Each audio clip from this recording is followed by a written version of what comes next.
What's up, Knights and Degen? It's your boy JiggaPorto, and it's another episode of the Degen Huddle. Tonight, we're doing a little different. We're doing a little crossover edition, right? Because I've got questions for these guys, and I always tune into their stuff after I get off. And I'm like, you know what? How about I get them on here? I get that first, interaction with them before the show tonight, so I can figure out what the heck is going on. So without further ado, let's bring our boy Doughboy and Jungle Goat. What's up, fellas? Yo. What's happening? Not much, man. I don't mean to interrupt the show like this, but It's bad. we got a code red. We got a code red. Twitch isn't picking up the stream, it says. In the top right-hand corner. It's Twitch itself. It's done it 3 times today, which has been really weird. But I looked it up. It's an actual Twitch issue, whatever. Get your shit together, Twitch. What can you do? The other thing, it might actually be, I believe, is Zook still live? Oh, that son of a gun. I forgot about it. Imagine the only child syndrome thinks he gets to do whatever he wants. I believe he is still live. Yeah, so that might be it. It's all right. I mean, we got to give the pickle juice some love. It's all good. Yell at him. It's all right. So, guys, before we jump into a bunch of stuff, I'll start with you, Jungle Goat. How'd you do this weekend, bro? Honestly, probably my worst overall week of the whole year between my 6 leagues. I think I went 2 and 4. No, I went 3-3. I went 3-3. One of those wins was a team that I've already clinched playoffs. Actually, 2 of those wins that already clinched playoffs, and then I got stomped in KFFL. I had my worst week of the season, which led to me losing my Steed bet with Danny Canis because he had Depot go off. And then I had week 1 of my aggregate against Clay for another Steeds bet. He also had a dumpster fire week, real slap fight. So I think I put up 92. He put up 88. So week 2 should be close to that aggregate. But I mean, not a good bet. I made a trade last week. Kind of paid up for the upside of Lamar. Yeah, I paid up for the upside of Lamar. I thought it was fine, honestly. What's that? I thought it was a fine trade. I didn't think it was a bad trade. I thought it was good. Yeah, I think it's fine. It just, I'm just not quite sure. We'll see. Lamar hasn't. How you expected lately. Yeah, that's fair. Doughboy, how'd you do this weekend? Did you win? I did actually. I went 3-1 across leagues. The only loss I took was in the 20 team that I'm in, where I got crushed, 122-55. So that was rough. But then I did a couple crush innings in my keeper league. I beat the shit out of my opponent, 180-76. So very happy with that, which pushed me back in the playoff push. And then I won KFFL. Not going to make the playoffs, but I'm going to upset some people these last few weeks. I tell you that. Right. What's your record in the KFFL that you're saying you're out of the playoffs? 4-7, I think. 4-7. I think if you're still 5-6 right now, you take have a chance. I needed to win. I needed to win out. My division is not separated by that much. Let me pull it up real quick. Let me see where I'm actually at. I'm pretty sure. So, yeah, the person in first place is 8-3, and then second and third are 7-4, and then there's a 4-way tie at 6-5 down to 7th, and then there's 2 finals. We've got it's close. I've got Sir Pizza. Sir Pizza's in my league. Sir Pizza's 10-1, bro. Yeah, it's high score across the whole 21 divisions, right? Well, there's been little changes to the top leaderboard. Usually we wait to the end of that, but since we're talking about it, boom, here's our top 5 leaderboard. Sir Pizza dropped down by 3 points to second place. Dan Fitz Dynasty with 1578. Hank, 1565. David Hodge Eth, 1533. Dizzy, 1494. I mean, those are some scores. Yeah. Have you guys actually looked to see what your total score is? Yeah, not even close. I'll tell you right now. I want to say I want to check mine. I want to check. And those of you in the chat, I want to know. Tell me yours. What is it? 1250. I have 1250. Yeah, my shit is terrible. My week 2 was the only time I scored more than 127, and I put up 165. And every week that I've won, it's been like a 110 or a 115 or a 125. Like it's never been like a blowout. But yeah, my score right now is 1255-17. Yeah. Sounds 1367. Oh, pretty what close. was it, Jungle? 1367. Which is surprising because you're in first place, right? 70s. Yeah, but I've had a couple like down. I haven't had any crazy weeks. I've just been like really steady. I've gotten some lucky-ish matchups, I guess, where I haven't played like the high score in my division a lot. But I've always, other than this week where I really shit the bed, most of my weeks have been between 120 and 145. I mean, just real kind of steady. Right. Love come playoff time, but it gets you into the playoffs. Let's check out Sleeper's top players this week, man. How about Pollard? Top scorer across the NFL with 37 points. The two running backs can coexist together. The craziest thing about him being high scorer is that Zeke played and had 2 touchdowns. That's what's wild. I know. Zeke was never like the passing down. What up, John? John's at 1397. He got me beat on total points. Zeke was hard. Like Zeke was never like the passing down back. Like, and they refused to use Pollard more than they did. Like this year, obviously now they know they can use him more, and they should have been over the last few years. But he only ever got playing time when Zeke went down. Zeke's had some higher catch seasons back in the day. Well, not see, as I've got consistent as this year. That's my second running back with Henry. So he went off for me. Were you able to make a trade before the deadline? So I've got a lot of offers, and then I denied all of them. I like that. I did, and obviously it's. I feel like, man. All right. Well, you know what? I've got you guys here, so let's talk about this for a second. So I feel like I made some moves to where I don't. Yeah, if a good enough trade was there, great. But you know how it is. No one really wants to have a fair trade, right? But before the week started, over the last 2 weeks, I had picked up McBride at tight end. I picked up Sky Moore. And then I picked up the week before Kadarius Toney. Rip. And then I picked the Jets defense. Well, I went into this week where it showed that the projected score for me was 90 points. And I was supposed to lose out to 130.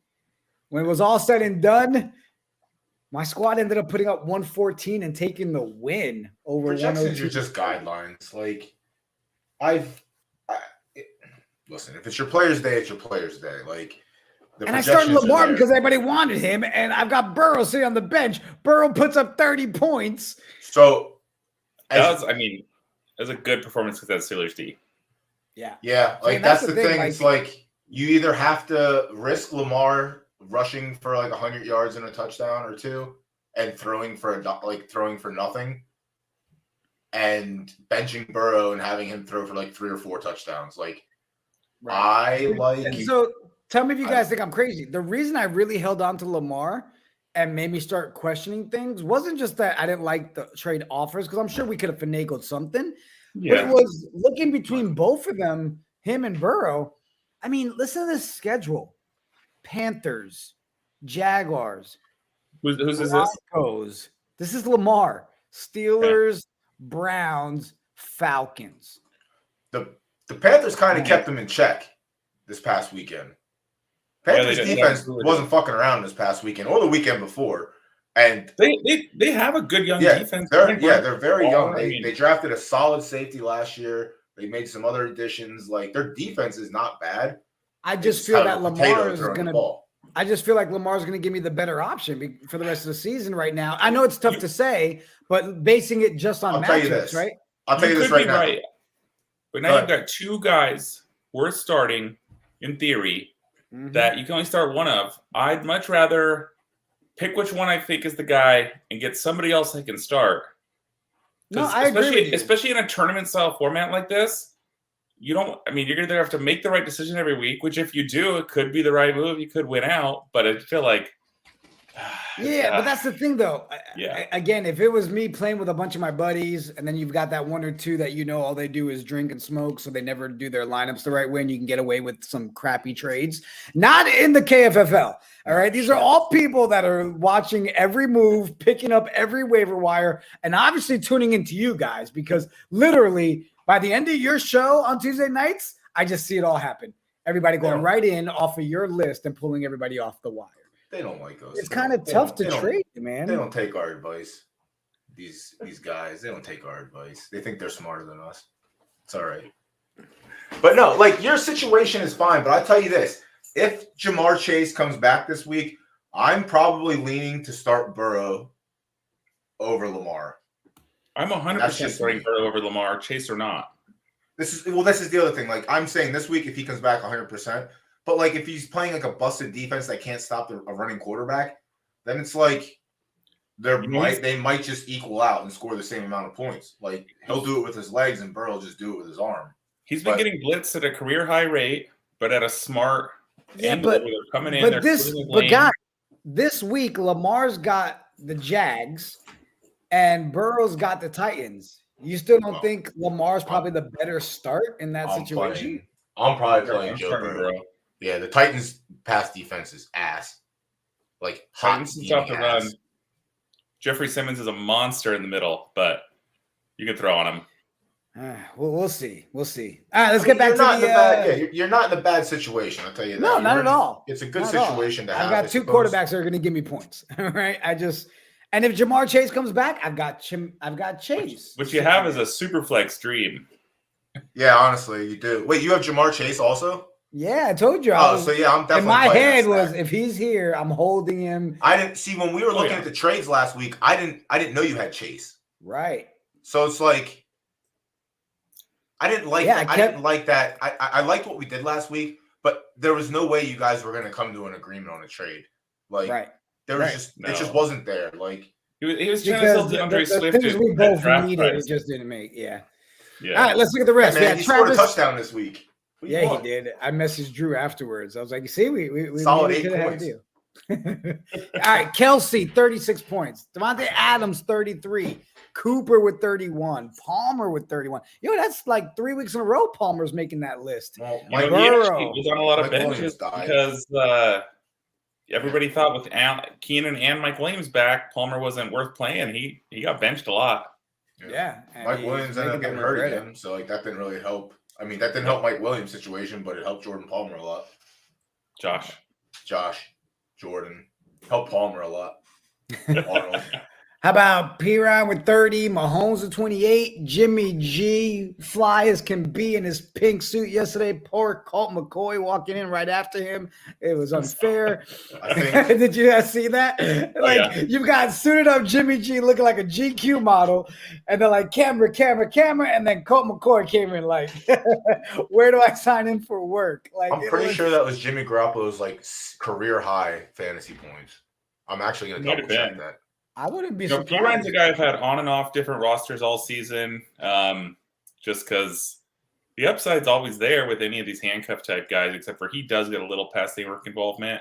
I think if you were redrafting now for the rest of the season, Travis Kelce might be the number 1 pick in redraft. He's, I think, the number 5 scorer in all of PPR, and that's including quarterbacks. The thing is, it's going to be hard to sell people on that. Like, he's definitely back in the first. He shouldn't have left the first round, but like, he's back in the first round probably next year.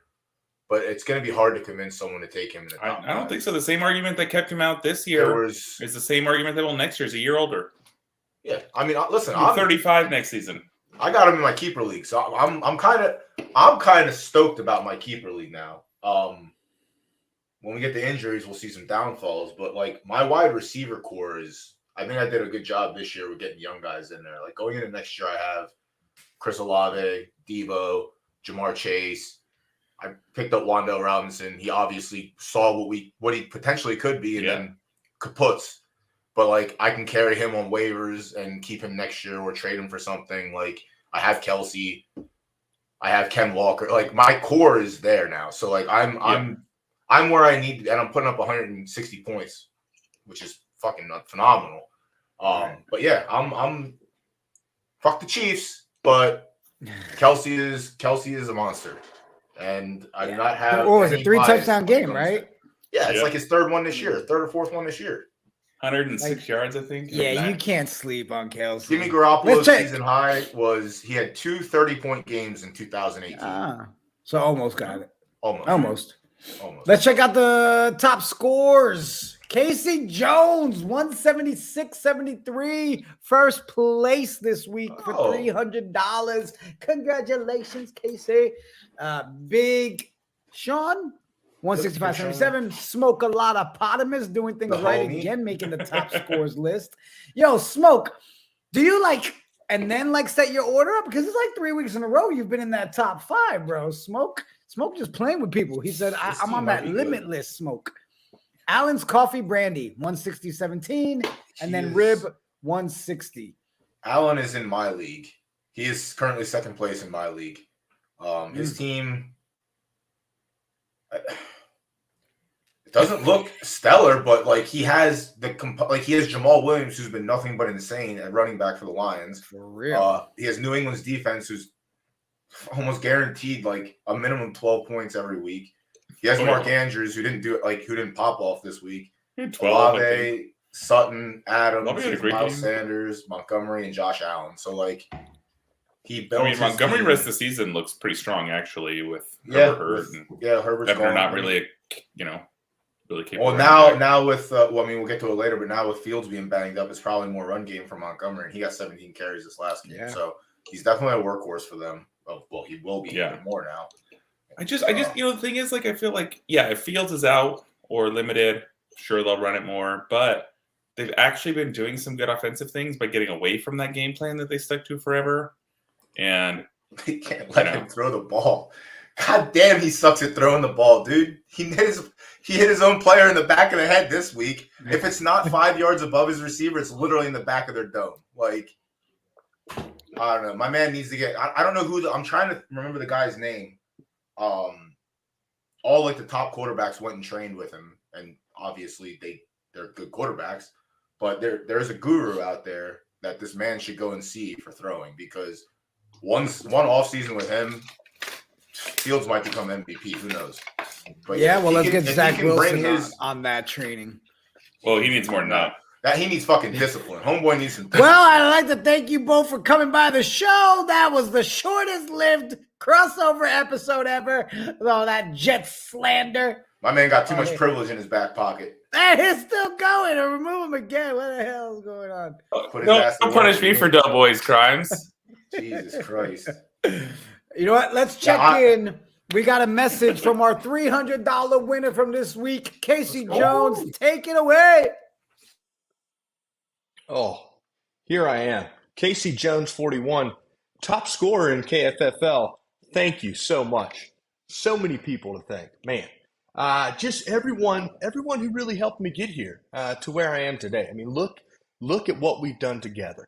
Not so much you, but me, really.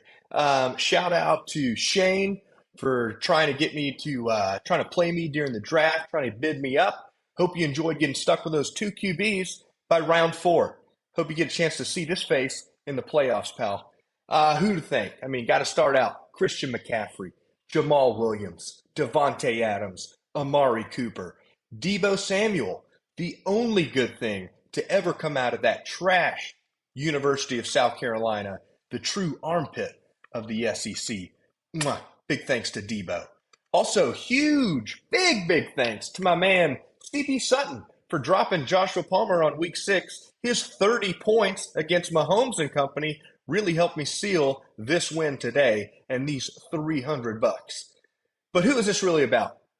Is it about Deebo? Is it about CB Sutton? Is it about Shane? No. It's about me. Numero uno, Casey Jones. Breathe it in, baby. For all the ridiculous amount of football that I've watched over the years and the absolute heartbreak that is being an Atlanta sports fan, I've made it. We've made it. Look at me, talking to like-minded Degens across the internet while sitting in my house alone. This is what peak performance looks like. Screenshot this, baby. So finally, I'd like to give a big How do you like me now? To my lovely wife, who told me these NFTs were silly. Booyah, baby. What's that, sweetheart? Sorry, can't hear you over these 3 Benjamin Franklins. Ha! Jigga, thanks for all you do, sir. Here's a plug for KOD University. Let me tell you, the Doc, Nelly, Cerveza, spend my dollar, doing the Lord's work over for college football over at KOD University. One of the best Twitch streams we got going on KOD. So big plug for those guys. As for me and my future, I'm definitely going to take this talent and these winnings straight over to the Degen Tavern for a little no-limit Texas Hold'em. Joe Candy, get those chips ready, my man. Let's go. Yo, was that not the best victory speech? Oh yeah. I mean, he gave credit to himself. He did the rubbing in my wifey's face. That was beautiful, man. Casey, top-notch victory speech, bro. Congratulations on your $300. Why am I dying? Also, congrats to Doughboy on your promotion. What promotion? Did I get promoted? Well, fuck, you got a lot nicer house now. Oh shit! Can you see my house? I Man, can't see shit. Yeah, we see the lovely mansion, bro. Yeah, I just Jeez. upgraded over the break. It's kind of nice. Like, you know, I didn't get $300, but there we go. I got a nice fucking piano. I tell you that. I got a nice fireplace. That's beautiful Shit stuff. can go down there. But also shout out. That video was classic. Congrats, I see Casey Jones well lurking done. in Twitch chat. So shout out to Casey Jones lurking. Yeah, Well he done. killed it. He killed it. Let's look at some of the shellackings this week, guys. I was worried I was gonna make 165.77 this. to 55.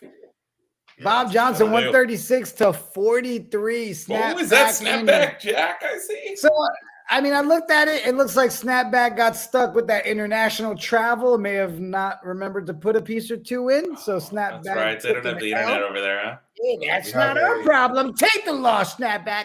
Sucks And to then suck. Elon Sport Bean, 150.97 to 72.70. Ooh.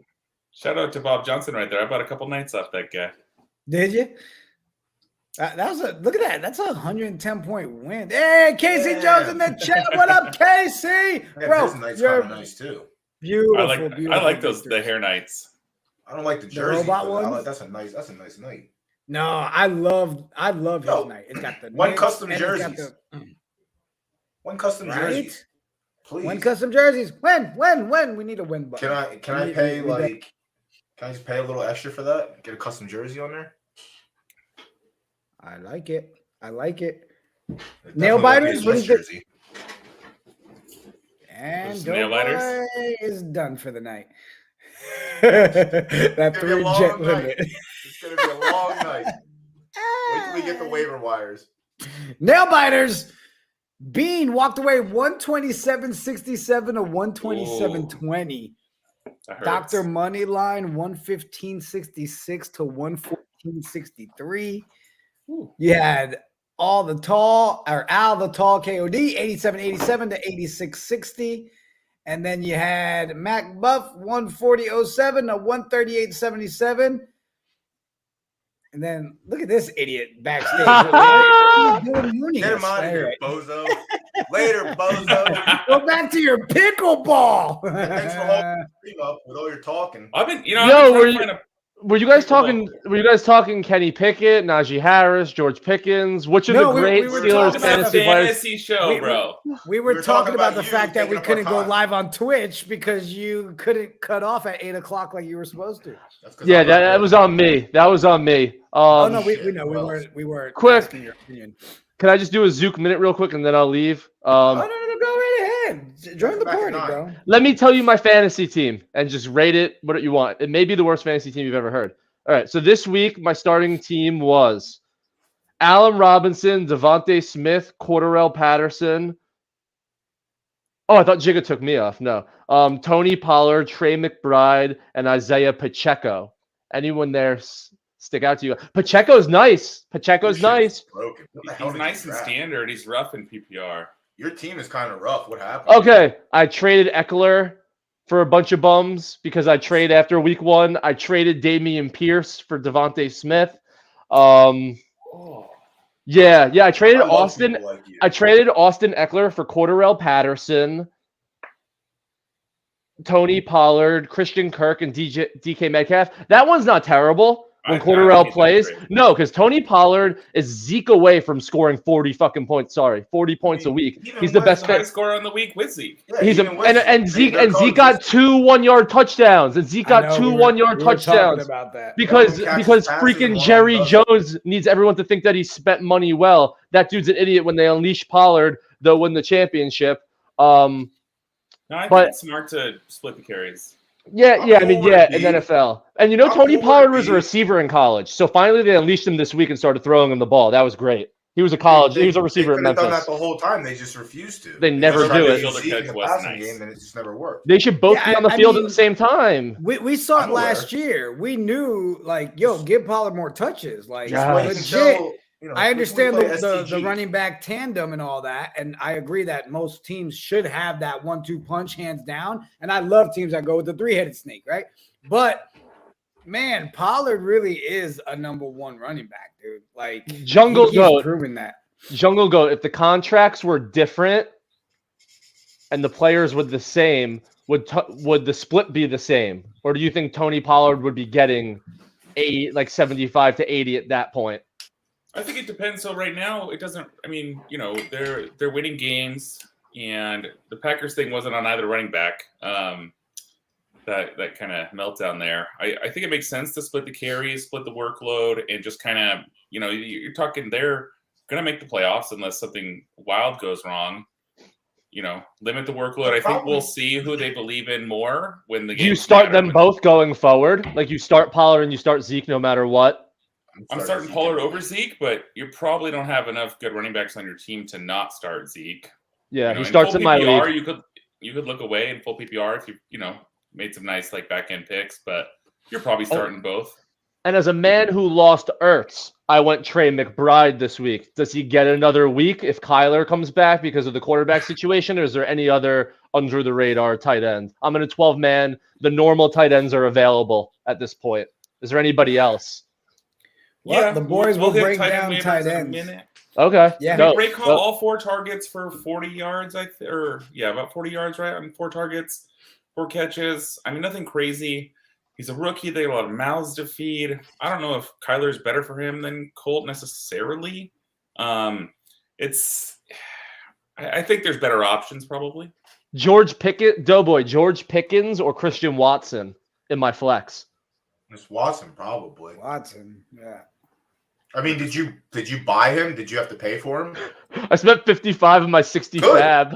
Dude, he went for 60 and he went for 60 in my keeper league, which he should have went for more. But like, didn't he go for 60 in your league or something crazy? Like you said, you got outbid.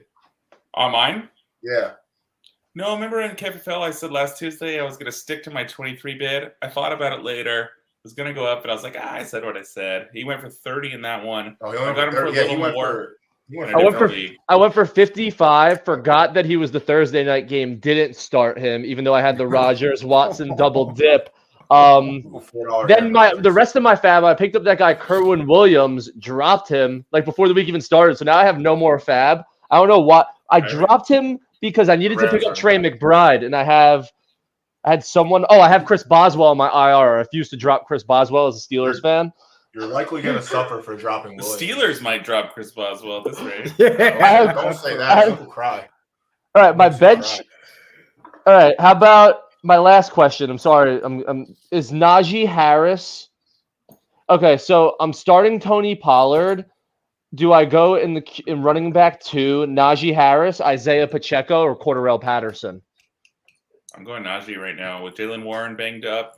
He's looked better. That's I think, fair. You know, he That's was dealing fair. with an injury all the start of the season. He got that plate out of his shoe. I think he's looking a little better. He's not looking as explosive as he did last year, although that was kind of hard to judge with a shitty line. I think Najee's looking better last couple of weeks, and they're scheming a little better.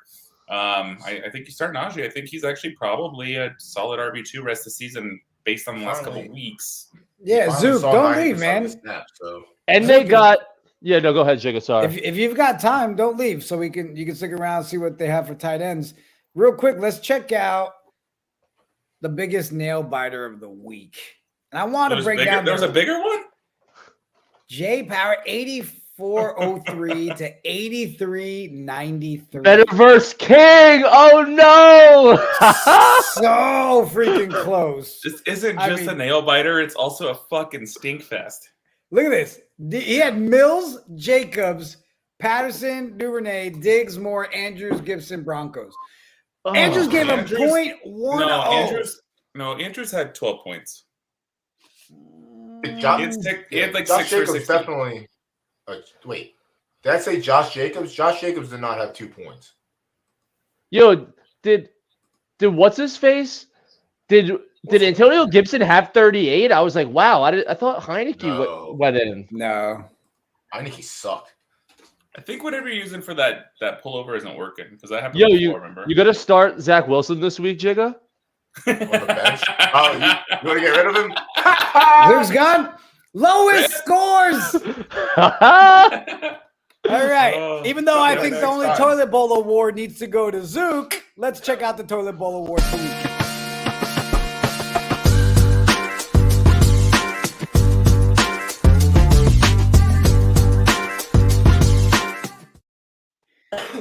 In first place for the shittiest player in KFFL, Zook. All right, number 1, lowest score, snapback, 43.74. Coop, 51.77. Bob, 121212, 52.70, and Rambo Rob. Here is the absolute lowest. Congratulations on your toilet bowl award, RJ Emraz. With a whopping 41 points. It's funny because in my other keeper league, he must have been out. I mean, Kyler. I have Kyler and Carr, and I was like, "Oh, Kyler's starting. I don't have to change shit." And I go to look at the night game. I'm like, I'm dead." But I ended up winning because Tebow went off. Some of the worst managing of all time happened in my league. Were still on Monday. Colt McCoy was available, so the team that was going up against the guy with Kyler picked up Colt McCoy. The other guy picked up Trace McSorley just in case anything happened, and that guy ended up losing by like 6 or 7. So like that amount would have made it, but as soon as you knew that it was questionable if you were going to ride with it, you had to pick it up. If it's what up, Agent and my guy's legit questionable, I'm not playing it. I'm playing somebody else. You have to. You can't wait, or at the minimum, you have to make sure Colt McCoy's on your team if he's available. The fact that he was available on Monday for the other guy to pick up is just management, fraud. Yeah. Here's something for you. I don't know if any of y'all played Dynasty or not, but would you take? It's a 10 team. I got offered Christian Watson, Sky Moore for my first round pick. I have fuck all at wide receiver. I would do that in a heartbeat. Yeah, I've been thinking. Unless your team is absolute dog shit and you're looking like the number 1. I have Saquon and Derrick Henry and Kittle at tight end with Kmet. So Dynasty, you keep everybody Doughboy forever? Yeah. I've never played one. Up to like 35. Well, there's and what's your draft next year? What's your draft? Like, who are you drafting next year? This year's rookies or people? Yeah. So no rookie is on a team this year. George Pickens is not on a team. No, he is. Next year's rookies. Next year, you yeah. That's a great trade. That's a great trade. The only problem is, will Aaron Rodgers be there next year throwing the ball? And the quarterback that I don't think it matters. I mean, you're talking about 100%. You got Sky Moore with upside for years. You got Christian Watson, who has proved to have upside. And unless you're looking at like a top 3 rookie pick, you're going to get more. It's kind of nobody cares that much. It's kind of brutal. Like the layout of my team at this moment, but. Well, it's an easy kind of thing, right? Because, Doughboy, the question is basically, do you want Christian Watson and Sky Moore, or do you want Addison, or do you want Jalen Hyatt? Because those are like the guys that, for the skill positions that are available next week. And if you're asking me, when all these guys are probably similar in terms of crapshoot status, give me the 2 over 1. Like Jungle Goat said, it really doesn't matter if Rodgers is there. I think Watson, with the lack of anybody in receiver or tight end, is on his way to being a wide receiver 1 in an NFL offense. So the stats are there, and Sky Moore has the Mahomes factor. Like, my wide receivers are fucking cooked. I'm starting Noah Brown, Drake London at wide receiver. You also have is Wendell on your team? Is this your team? This is my team, but I do not have Robinson on my team. I got Drake bricked. London is I got bricked. Kenny Britt? No, that's Kenny Pickett. Take it easy there, Captain. That's the future quarterback of my dynasty league right there. Yo, he's the truth. He's going into Indianapolis on Monday and going to stop the Colts. No, he's not very good. He's not very good. I don't think he is. It's hard to, I have Calvin. He's certainly not as bad as Zach Wilson. He's certainly. All right, so that guy's done. I don't know. We really need to start screening people before we let them on Honestly, shows. the thing Okay? is, All right. The thing is, I'm gonna do it. He's not wrong right now. No, he's not. That's You know it. what? Everybody's off the show today. It's just Doughboy and I. You got another Jets comment, Doughboy? The hell with you two. That's it. No, get your ugly face out of here. Ladies and gentlemen, thank you for tuning in to the Degen Huddle. Get off the screen. They're all over the place. Serious question. Like Serious question. Serious quarterback question for Jigga. Would you take Doughboy's quarterback Derek Carr next year, or are you in like Lamar, like you thinking like Lamar Jackson? Like, what are you like in the quarterback spot? You and I had this conversation before the season started, right? And I'm a big believer. Yeah, I was hoping we could see some stuff out of Zach. It doesn't seem like that's happening. I mean, he's missing way too many wide open shots. You know what I mean? Like, just bad. I told you before the season started, go get me Lamar Jackson. Yes. Get that in the bag. You bring Lamar with the Broadway Gino, baby. Wasn't he a Jet? We're all talking about Russ. Yes. This is the worst episode ever. All right, you guys are the worst. Yo, I'm gonna pull the trigger on this trade. Yeah, that's true. At least yo, Agent Squirrel, the worst trade of all time. When you add into the fact of what you signed Russell Wilson to, all in all, the worst trade ever. Geno Smith, I know it wasn't part of the trade, but Seattle being able to start him, he's better than Russell Wilson. Geno Smith is freaking Broadway. All the picks that they got, all the players that they got. Yeah, the Broncos are worse than the Jets in the fact where, like, when you look at the defense and offense, how different they are. If the Broncos scored 18 points every single game this year, they'd be 9-1. That's crazy. That's crazy. Leave Lamar alone. Yeah. I hate the Ravens as much as anybody. Lamar on the Jets would hurt. Lamar on the Jets hurts me. They would be so good with Lamar Jackson. Be so scary. We get Breece Hall back. We get our young core. You get Elijah Moore, Quincy. Oh my God! Like, it would be sick if you had Lamar with that. And then our defense. Your defense is nasty. Sauce is so good. Sauce is scary. Look, I'm gonna tell you right now, like, my man crush on Sauce is so bad that every Madden league I have, I go and I give away 2 first-round picks. It's sad. It's sad. I went to the game. I went to the game against the Bills. Give away 2 first-round picks for Sauce. Yeah, when I went to the game against the Bills, everyone comes at, like, the fans were like cheering, like they announced the defense. Everyone else gets like When Sauce came out, the stadium was like shaking. Like, all the Jets fans have like bought into him so much, as they should. I'm happy. Danny? Well, I mean, yeah, I guess not. I mean, they did buy into Breece also. The rookie class for the Jets is an all-time class, but no. The rookie class for the Seahawks is also an all-time class. And the thing about this is their first 2 picks are the ones that are still up in the air, right? Charles Cross and the pass rusher from Minnesota. It's Woolen. It's Kobe Bryant. It's Abraham Lucas. It's all the guys they got late in the round. Cross is good, but Lucas is better. No, Kenneth Walker on, but their first 2 picks were Charles Cross and the pass rusher from Minnesota. Walker. Was Walker before the pass rusher? The 3rd pick. Okay. So I'm wrong about that. But you can make an argument that Charles Cross is probably the least proven out of the rest of them. When you bring Zook on stream, Jigga, he never shuts his mouth. I love talking football. He knows what he's talking about. As long as it's football talk, we're okay. But when I Zook goes into that love whole talking thing and he's like, "I'm so handsome and my name is Zook and I love me more than me," that's when it's like, okay. Yo, let's bring Danny Bananas up here and talk shit about how fucking bad the Ravens are, because that team sucks. You don't want to do that because Danny won a Steeds bet against Jungle Goat. So you don't want to bring Danny up right now. What was the Steeds bet? Was it fantasy related? The last 2 weeks aggregate. I was up by like 25 going into this week, and then I'm my worst week of the season, and he took it with Debo going off last night. All right, can I get a Jungle? Who's on your fantasy team? Can you give me the lowdown? Yeah. The KFL team. I want to know what I'm working. I'm going to judge you based off of your team. Well, wait. Are you trying to make a Steeds bet before we get into this? He's not even in the league.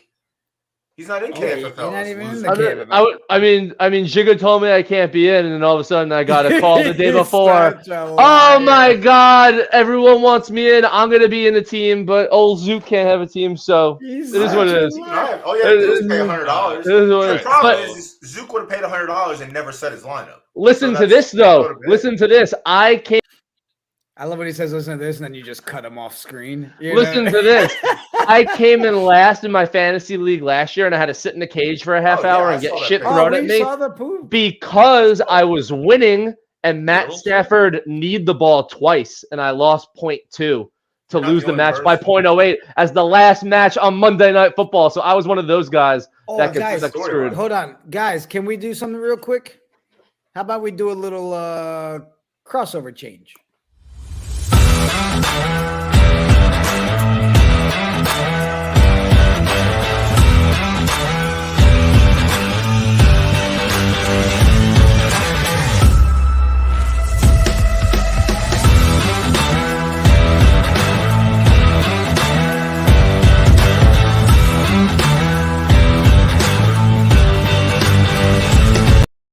Why are you so hairy, bro? All right, so You're so I'm gonna hairy. let you guys do I'm a your man. thing. Let's look at some waiver wise, but whose team is this on the screen right now? Jungles? Oh yeah. So yeah, Zook was asking. So I actually just traded for Lamar last week. It was kind of a controversial trade for me. I gave Who? up Who? Dak. Sorry. Lamar. I traded Oh. for Lamar. Yeah, he's had some down weeks. I like the upside, and I'm thinking tournament style. I've been first in my division the whole season. Still am. A lot. Some of my player. Yeah, I've had a weird season. I've been really consistent without any like real breakout type guys. I have Christian Like, Kirk also. Traded Dak and James Conner for Lamar. It's a huge upside play. Hoping to like get a little frisky in the tournament, but Aaron Jones. I love that all over the trade board. for you. I love that trade for you. I think it works out. It left me a little weak at RB2. So here's my hope is that Joe Flacco is the new Jets starting quarterback, and now all of a sudden Michael Carter is great. He's getting 12 catches a game. Yeah, well, sometimes Yeah, my hope is that I wake up with a six pack and I look down and I have a dad bod, so we can't all get what we hope for. But no, Michael Carter is good. Michael Carter is a good running back. The Jets are competitive. I think Yeah. if they truly want to compete, that's the move. Yeah, And they already their said problem they're is committed It to would cut Zach Wilson right now. their offensive line sucks ridiculous. without Dude. AVT. Zook, what would I do to Zach well- Wilson if I was his offensive lineman in that huddle? Would I choke slam him? So You probably just let I like think the defender D-line are rush. the one that want to kill him. Yeah. Yeah. I might just fall down so by accident and tie my Kirk, shoe. Lockett. Right, Lockett's been great. It's one of my favorite pickups in the auction. I got him for like $2 or something silly. Patterson. I mean, you play Carter over Patterson. I think I'm going to this week because Washington's defense has actually looked really stout. They're supposed to have Young back. Yep.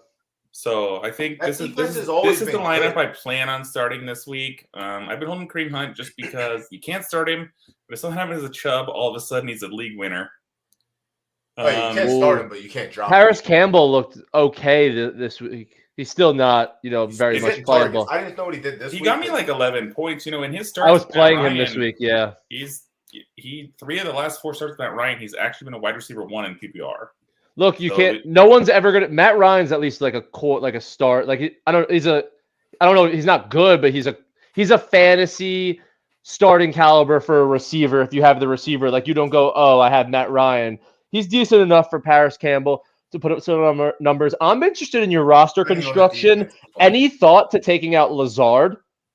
Has that ever crossed your mind? And moving Pittman up to the 3rd slot and then sliding Cordarrelle in? The problem is, do you really want to start 2 Colts? That's fair. That's fair. I don't do that. This week especially, I'm not against starting 2, receivers on the same team or anything. But this week especially, they both play Monday night. So if I start both of them, I have no pivots. If I start one, I could pivot. Wait, One gets hurt. Sorry, who are the two? Why am I blanking out? Just Campbell and Pittman, so they both play Monday. I mean, No, I'm that's saying right. what if you? No, I'm saying what if Campbell doesn't play, and what if you move Pittman to where Lazard is, and then where Pittman is, you put Patterson as the flex. Is there any thought to that? I honestly Has Lazard been good? Yeah. Okay, I haven't been following him. Yeah, I just know the he's actually Packers' probably whole been thing one is of they the suck. underrated. He's Best case 25 in scenario. PPR. He's been solid. Watson's probably going to actually start drawing some of the better corners now. I mean, none of the, yeah, you know, it's been a weird season for me. I've just been really like solid. It's my first auction. I didn't pay up for any like true first round guys. I had a lot of depth, but you know, done some moves here and there. But to go back to this, it's like when we talked about this situation, McCaffrey was still the starting running back. And there's no reason to own either one behind it, because as long as he's healthy, like you're never gonna play either of those guys. But you're basically Kareem hunting. They're Kareem hunting, yeah. But like this is from weeks ago. Like he's not Kareem Hunt. Like Kareem Hunt, you can't drop. Foreman, like if you drafted him or picked him up in week 2, like he's someone you could drop. But like obviously the trade just benefited the fuck out of him. And then I picked him up when they traded McCaffrey for $0. What he was. I've started him 3 times since then. He's not he's a had bad 2 good games, only against Atlanta. I actually think he's a fine running back. You just can't like. I'm not taking if McCaffrey's still on that team. I'm not holding up a roster spot for like that kind of handcuff that early. Now it's a different story. No. Like, well, even now, this late in the season, like you want your handcuffs. On my waiver list, I put a section I called handcuff season. But it's handcuffs on great teams where like that is a valuable position. You don't want to handcuff the Panthers or you don't want to handcuff Rex Burkhead. Oh, why not? You know, why not, man? Now you get like someone. You get Benjamin behind him, the handcuff to the handcuff. Well, maybe that's I accepted Agent Squirrel, but you got to bring up the context in which one. And no, I like it too. No, yeah, I'm all about it. Trust me, I'm not gonna like throw it at me. Like also, I said I would you never say to drop anyone without a replacement. No, you don't. But like at the time that we talked about that situation and you brought that question up, McCaffrey was still a full-time starter. Like it's just hard to take up bench real estate. Like I would rather just like pay $50 when it goes to waivers to try and get him. If we knew that was going to be the thing, but like, I mean, I'm at a point now where giving away James Conner in that trade hurts me at RB2. Not that I love James Conner looked like ass last night. He could not find a hole to run through. And he got a touchdown, saved him. That's a much better team against a much worse team. It's but I don't know. They didn't look like they were throwing in the ball either. Like I don't know. It was really weird. The game last night was completely one-sided. But let's hit the injuries. But before we hit the injuries, we had kind of some crazy drops today. Daryl Henderson got dropped this afternoon. Oh, yeah, he got cut. Get the fuck out of here, they said. It's pretty wild. So, which makes Zooks dropping Williams a little. What the hell? Why did I do that? I don't know. There's no warning about. I mean, they had all this bad blood with Cam Akers, which is kind of it kind of was. It's like maybe Cam's like, all right, either you drop his ass and give me the full-time snaps, or I'm just not going to play. But like, even still, Henderson was slightly better than Cam Akers. I think we're looking at a Golden Tate Russ Wilson situation here, where Daryl Henderson must have fucked Cam Akers' girl. They asked him to cut him if he wanted to play. They wouldn't do it. Daryl Henderson, played like shit for a couple weeks. And they're like, oh, you know what? We're sorry about that. We'll cut him now. Come back, sorry Cam. about that, bud. That's funny. Yeah, I don't know what the waiver order is, but I imagine the Broncos, after losing, all Gordon had to do was fumble again, and his ass was out of there. So that was an easy cut for them. Easy. It's still a crazy cut, though, because Edmonds is hurt. Latavius Murray is an every down goddamn running back. I'm telling you. That's my man. He's a touchdown machine. He's an every down back. It's hard to be a machine for a team that averages 13 points a game, but... Well, if they stop letting Russell Wilson hold the ball and they give it to the running back, they might win more games. That's the problem they have. They don't see it that way. Well, they For changed some play reason, they callers, spent and that all guy this Well, sucked you might be too. right. Well, maybe this week it's too. I mean, it's too late at this point. Like, what are they at this point? Just lose and try and get a quarterback. Or It's Clint Kubiak, and the one thing we know about Kubiaks is they like to run. So And they're There's good some at other- it. yeah, there's some other yeah. stuff there. But yeah, Henderson They don't probably is on their pickup because that would. I guess that would. I mean, they don't have anything. Like Edmonds just got hurt. Also, they just cut. Well, Mike cut Boone's Gordon. coming back off IR. They have Mack. Yeah, I mean, also whatever. Marlon Mack.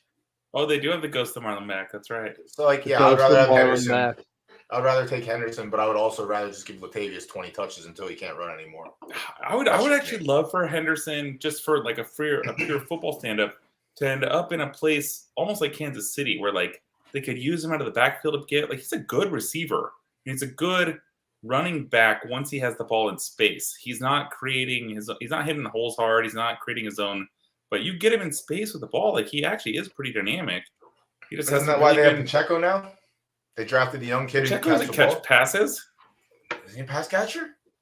No, He's really good at pass blocking though. So by you have as many happenstance, NFL catches as he does. so by Oh, wow, happenstance, holy he's shit, going to he be does. on. He's a good he's pass fast. blocker though. They He's trust so him, yeah. fast, Pacheco. He's so quick. They use McKinnon. Never mind. I forgot. He is, before. They he didn't use is him really last fast game, for a but- big dude too. He's got those typewriter feet where it's just like pop, pop, pop, pop, pop, pop, They pop, are. pop, They're pop. very fast feet. When I was watching him this weekend, I was like, damn, he's speedy. He's fun to watch too. He hits hard. Like he just shoots the gap. The problem is he shoots the gap too early sometimes. Doesn't wait for things to develop. Like he's a little raw, but he's fun to watch. He's got potential. I think he's the kind of guy Andy Reid likes. No one knew who he Sorry. was because Rutgers sucked. Well, he's also a 7th round pick. Also, so like That's they're what I'm saying. really He went to really not tied Rutgers. to him. Well, it's not even that though. They're They're not really Rutgers. That's tied like to him the either. Raiders of college football. It's bad. Okay. Very bad. Okay. He was a 7th round pick, and think Raiders about are it. He number gets 1 in DVOA this week. Chiefs are 2nd, but again, people still think the Raiders team is bad. It's just nuts. Just nuts. They're number 1 in DVOA this week against the Broncos. Against the defense that was supposedly good. All right. It doesn't matter. It really doesn't matter. Like I will say I'm telling Devontae you, that Adams the team is not Vegas bad. sucks. It's Surtain looked like terrible. a young player.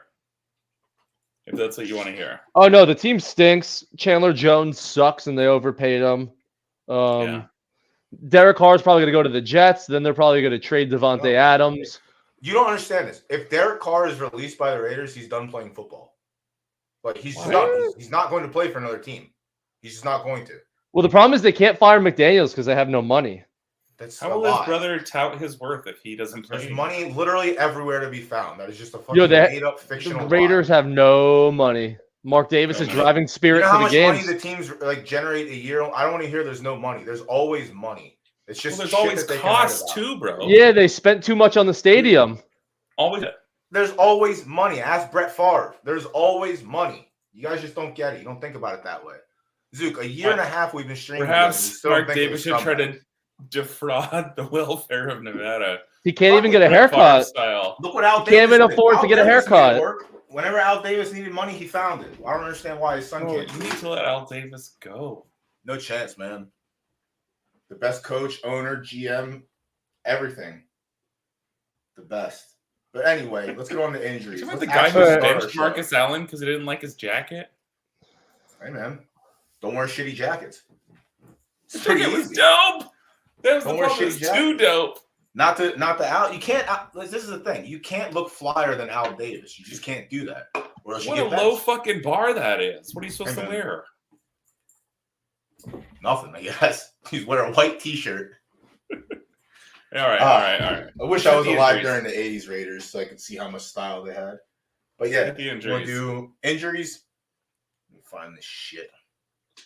Yeah, I think you always got to start with injuries because that parlays into. I mean, you could just mess with people and just do it halfway through the show. Oh, by the way, these people are hurt. If that affects your Well, it makes decision. makes the waivers make more sense. Nah, sometimes you got to throw a curveball in there. No big deal. All right, let me see. Is this playing? Play. I don't think there's volume, but I am gonna put some volume on in the back. All right, I so got we to remember to pause this also. Yep. All right, so we got a lot of injuries this week. Wandale, done. Rip. Dead. Towards Gone. ACL. Matt Stafford, second concussion in 2 weeks. He sucks anyways. The team's garbage. I don't know why they play him again, but they might. You're looking at a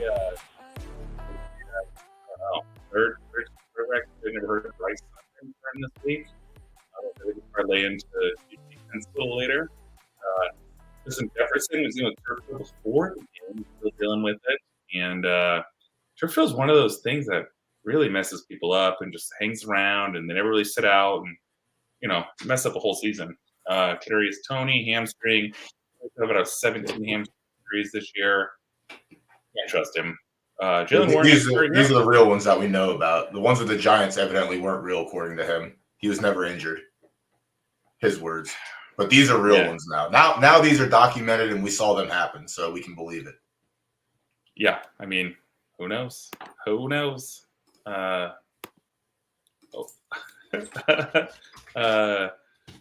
Mixon concussion. Who knows? Concussions are crazy. They changed the protocol a little bit. He might be out another week. Jalen Warren's injury matters just because he had looked better. Najee's looked a little better, or a lot better actually, the last 2 weeks. And if Jalen Warren's out, Najee now becomes a much better start. Mike Williams hurt that same ankle. Who knows? Kyle Pitts is IR. You cut him. Yeah, he's gone. Well, Edwards-Helaire, you probably weren't rostering anyways, but if you were holding out hope for some of that early season production, let it go. Rondale Moore, I don't know the status of his injury, but he's going to be out a while. I think if you need a 1 week start, I don't think Hollywood will be back next week because of the bye in week 13, one of those late buys.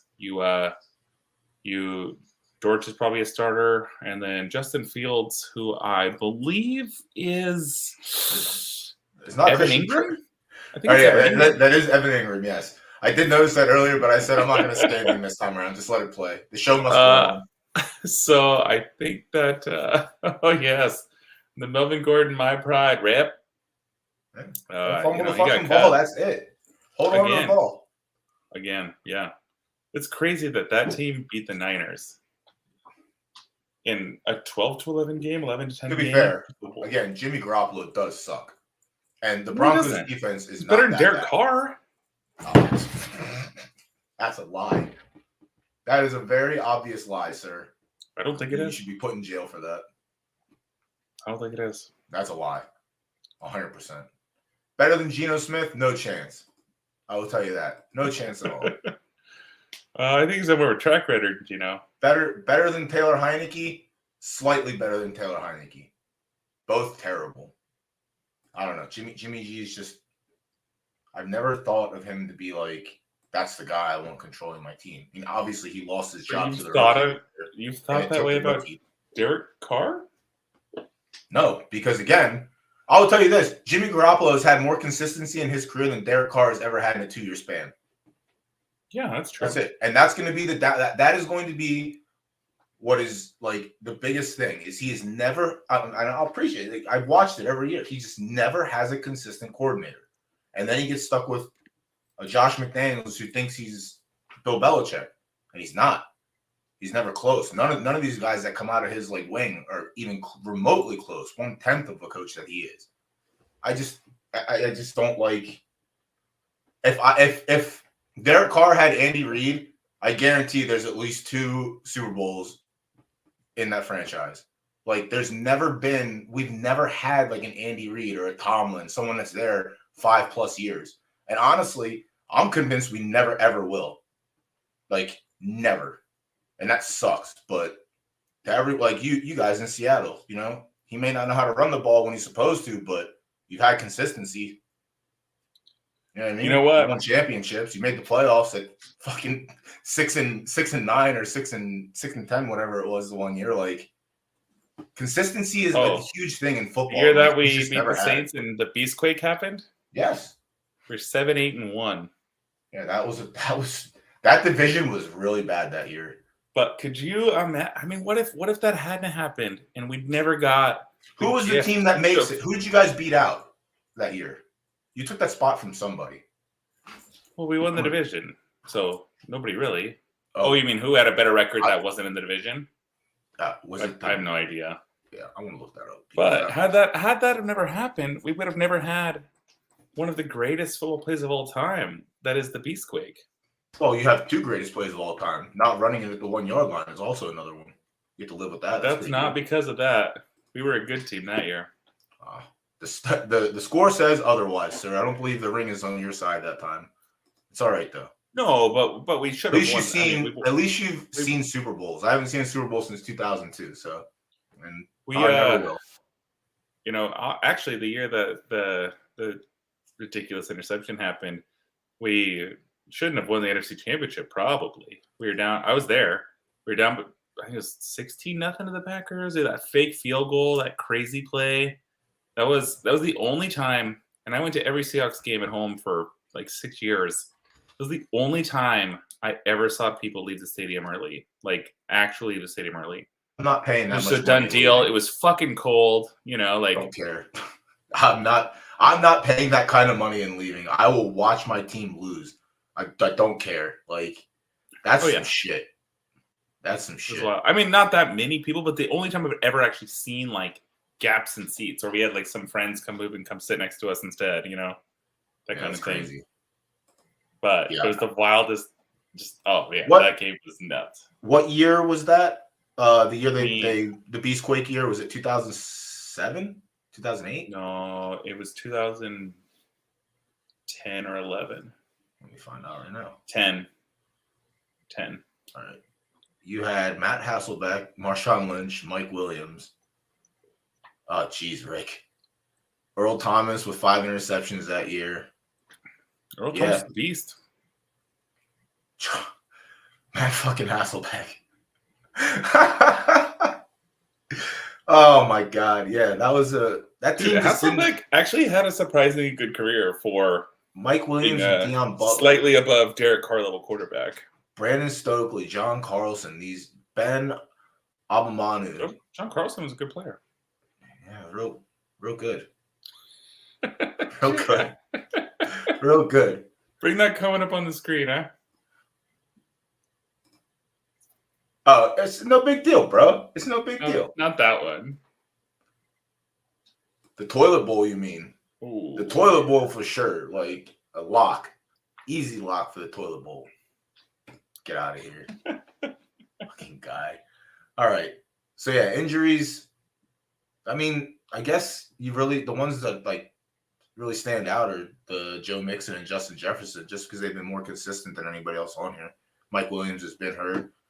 I mean, Rondo came back from injury, lit it up, and now, unfortunately, is injured again. But yeah, Dortch's a good play this week, I think, until Hollywood comes back, and then you cut him. A week 13 bye, you cut him anyways. Well, I guess, are we getting Kyler this week? Kyler over Colt? I guess it doesn't matter. I mean, who cares? He's a good play in PPR. I'll be right back. It's rough. It's definitely a rough play. But yeah, injuries are ass. It'd be like that sometimes. Let me pull up. What am I going to do next? How many injuries are on here? There's 1 tight end, 2 quarterbacks, 3 running backs. All right, we'll do wide receiver first. No, there's too many. We'll do running back. Let me pause this video. Let me go try and find some nice tunes going. Hopefully they don't fuck with Homeboy's volume.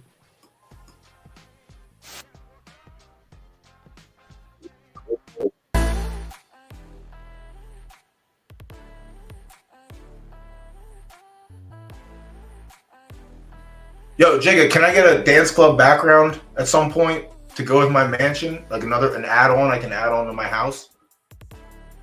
This is kind of fire. I'm not gonna lie. Tell you who to add or tell you who to start. Told you to start Pickens last week and you started the white. Adam Thielen.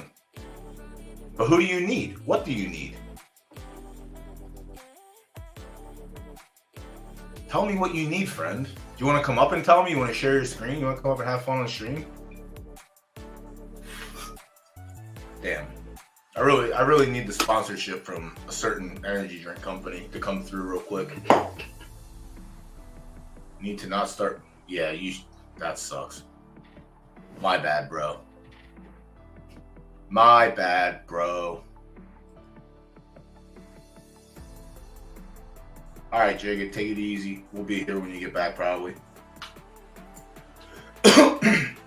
Yeah, if you have questions and you want to come up on stream, check out that link and just come up and I'll let you up. I ain't got to work tomorrow, and Jungle's on the West Coast, so we got all the time in the world, evidently. Well, I got booster packs open, too. I got to talk to him about that when he gets back. Ah, shit. I'm just going to chill. There he is. He's back. You're just chilling on stream. This new layout is nice. Yeah, let's hit running backs real quick, and then let's open a pack, right? Yeah, you got your boosty still? Yeah, I got one basic, and then one premium. I was in line for the basic. It got to my turn, and I said, "Fuck this! I'm not buying this shit." I bought two of them. I opened one, and a fit of weakness, but I got two left. My one wasn't terrible. I mean, they're negative EV. I know. That's why I didn't get it. That's why like I said, I got up in line, taken the cashier, and said, "That's better because 10 moments, so that's a little better." We're going to talk about running backs, and we're also going to have some questions from a home leaguer. Oh, here we go. What's up, Jen? What's up, homie? You see me? Oh, there I am. Yeah, and I can hear you. Oh, so now you want me to share my screen? Is that it? Yeah, we can do that. Let's cover running backs. You got some time? That's fine. Yeah, I got nowhere to be. All right, we'll cover running backs, and then we'll take a look at your team and. It's bad, so don't laugh at me. Well, it'd be like that sometimes, Yeah. But yeah, this week we lined up pretty much spot on, -2 people. We've been pretty close every week so far. But the mainstays, I don't have Hill and I don't have Algier. I have Algier and I haven't been starting him the last couple weeks. Like, he's getting the touches, but Patterson's still a threat to take everything away. That's my issue, but he's probably worth an ad at this point if he's still there. I mean, he's flex if you have to. Algier's worth an ad. I think Pirine is a interesting guy to add. He's been on and off my teams a lot this year. He's got great upside. He was involved in the passing game before Mixon got hurt all season long, but that's been an interesting role. I think when Chase comes back, he's going to be less valuable, whether Mixon's back or not. I think Pirine's a really good start this week, even if Mixon plays. But, he's more of a handcuff type of hold. I think Cook got a lot more involved. I think he had 16. Took a lot. Yeah. I still don't think, Singletary's actually looked great this year. I think I was probably wrong about him because with Allen's elbow hurt. It took a little bit, honestly. Like, he still wasn't getting consistent touches. Like, the last 4 weeks, 18, 13, 8, 14, and then 17. Yeah, but how many points that equate to? He's getting a lot of red zone touches. This is true. He's doing the most with what he's given is the expression. But yeah, I like Singletary. I had him as a potential keeper on my team this year, and I let him go. But yeah, like if Josh Allen's still nursing an injury, I feel like they're going to lean on the run game a little bit more. And Cook, it took a few weeks for him to get in the rotation, but that might be another like 2 down, like this little tandem they have there, especially running in the playoffs. But yeah, Cook is also worth owning along with Pirine just for you're at this point in the season handcuffs. And then Murray's the ad of the week. He's going to be a starter probably for the rest of the season, and whatever, he'll score some touchdowns. That's my man. He'll get a lot of touches. That's my man.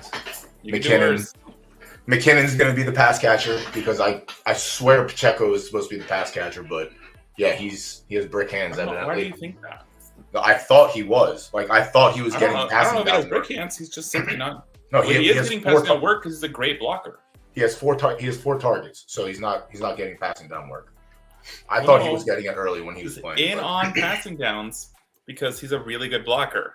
Yeah, sure, but he's not getting. Yeah. He's not getting targets. That's the only reason he's in. He's in the block. Yes. Yeah. So he's not worth. Yeah. We're on the same page. We're just misunderstanding here, which is all right. I have Williams. I have Williams on my ad list, and that was before the Henderson. He got 11 touches, I think, this week, and did something. He did more than Cam Akers did with his touches. And now that Henderson's gone, Williams potentially gets a little bit more on a shit. It's a shitty team, though. Like, running backs on bad teams sucks, but, I mean, if he turns into the starter, then if you need him, you start him, I guess. It's tough. Fair enough. It's tough to be in that situation. Yo, I need a first name on Williams, man. There's like 5 Williams running backs. Kyren. Kyren. That's not even one of the ones on the list. KY. REN? Oh, there he is. Yep. All right. Yeah. So I'm I thought it was short until you questioned it. And then I have That's Justin Jackson. I have Justin Jackson as like a. Why? Why not? Well, why is the better question. Give me my why. I gotta find my notes from earlier. Isaiah Spiller is the clear backup. I think you assume that he is still on the Chargers. He is on the Lions currently, sir. That's why I have him. Justin Jackson is not on the Chargers. He was cut earlier this year and picked up by the Lions. That's right. I did actually like that is why.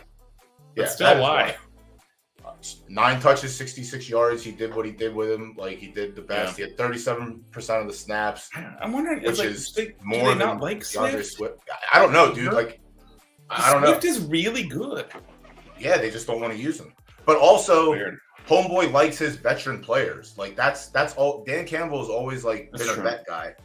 But Swift's been in the league as long as years? Justin Jackson is. Is it? Let me see. Yeah. Actually, I'll answer that right now. Jackson's Swift like a was 2 or 3 year player. 2018 to 2020, 5-3. So close, similar. Jackson's been in the league 5 years. Yeah. All right, that's definitely longer than I thought. But All right, you gonna see that team, Januar. Well, so I got to figure out how to share here. Let's see. So down at the bottom it says should say present with a plus sign. Okay. Make sure you have your And then K-pop. this is gonna give us your seed phrase and all sorts of stuff. Okay. I'm willing to wager that he does not have a crypto account. I've known him since I was 12 years old, basically. So, dude, I didn't plan this at all, but see this picture right here? That's a picture of you. That's when we went to Vegas. That picture when we went to Vegas, yeah. Yeah, that's nice. So, that is kind of nice. That's nice knowing that I'm on your wall. I like that. Absolutely, that was a good time. I'll have to hang that back picture before it was a sad town with the Raiders in it. I was 22 at that time. 20, I was 13 years ago. Mm-hmm. 2009, I want to say, yeah. Oh yeah, the Raiders were dog shit. All right, so Derek Carr, so your week at quarterback. Well, it's because I took actually, Kirk Cousins Derek Carr, out from a fantasy standpoint, has like 3 straight 20-point weeks. You could do worse. Actually, I mean, that's not a bad team. It's not. I thought this was. Oh, aren't you in a second league as well? A 2 quarterback? No, this is just it. Yeah, I got 2 quarterbacks. There's Kirk Cousins. Dynasty or? Dynasty is when you draft the next week. No, keeper league. This is your keeper league, or is this a redraft? That's a keeper league. Yeah, we identify keepers and then we redraft. How many keepers do you have to keep? 4. Okay. It doesn't matter. Cut Michael Thomas. Oh yeah, 100%. I didn't know you had him there. Yeah. Oh yeah, he's hurt, right? I mean, he's on a free IR. Leave him there until. Yeah, I don't know. If you can put Mixon in your IR, it might free up for a second. I like to rock on my IR spots early and then ride them through the week. Oops. Try to make my lineup changes early enough to where it doesn't penalize me for having illegal IR people. Yeah, Thomas is going to be a tough, if you're only keeping 4, then Thomas is dead. Yeah, Thomas is dead. He's dead for the season, and he's probably not a keeper remotely close for next year either. Nah. All right. Later, bozo. Fucking $8 Michael Thomas. You're 8-3? Holy shit! You always make it seem like your team's bad. Dude, no, I like that team. You heard what happened. I told you what happened with show us your score from this week.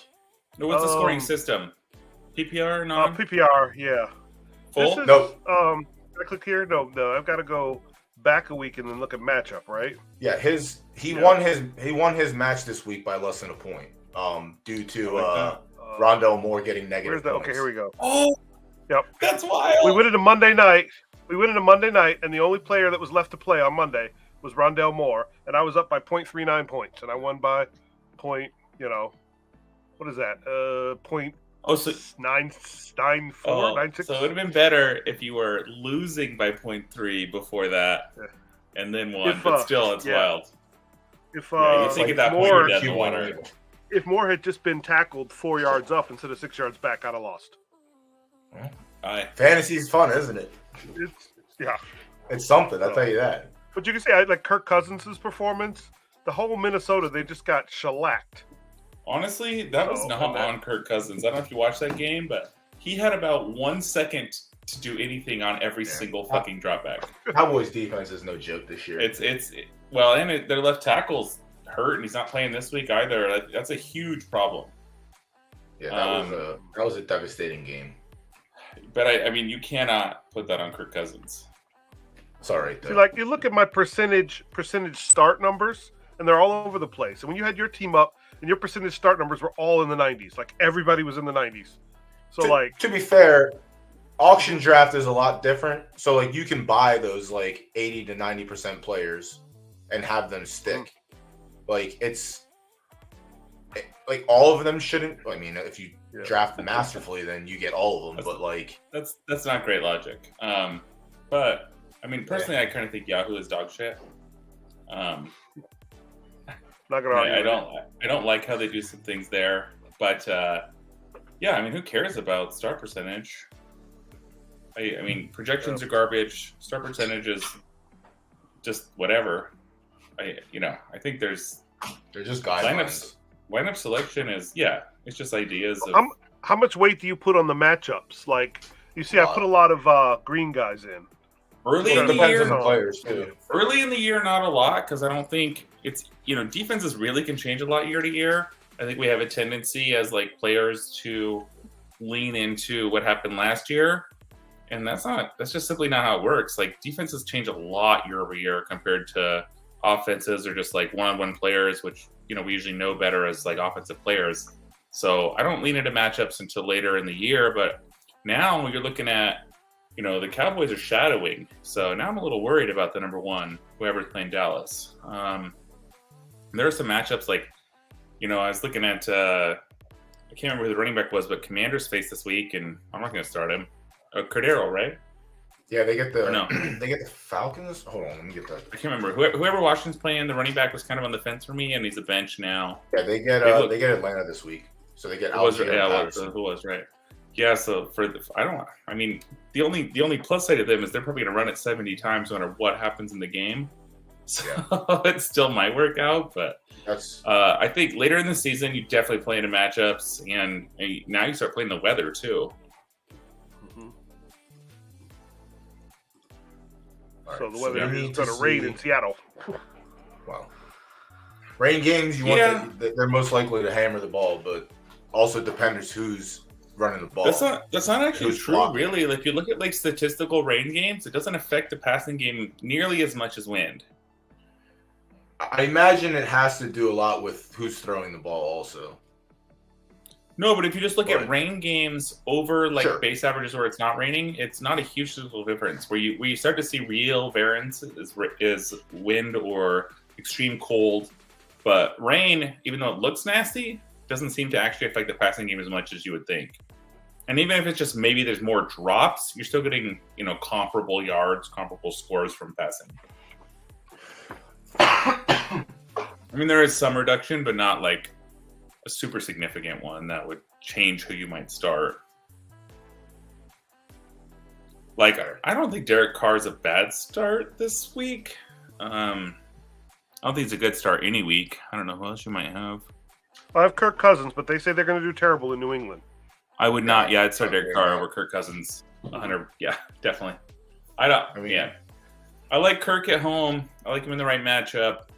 Without their left tackle, you cannot start them against New England, especially in what is essentially a primetime game. I got this guy, Paris Campbell, because I was worried about starting Slayton in Dallas. if you're a full PPR guy, Slayton is definitely the wide receiver 1 in New York, and because there's no one else now. And Rondell's dead. Yeah, well, he got hurt. Yeah. no, he's dead. Yeah, I would start Paris Campbell in full PPR over Slayton.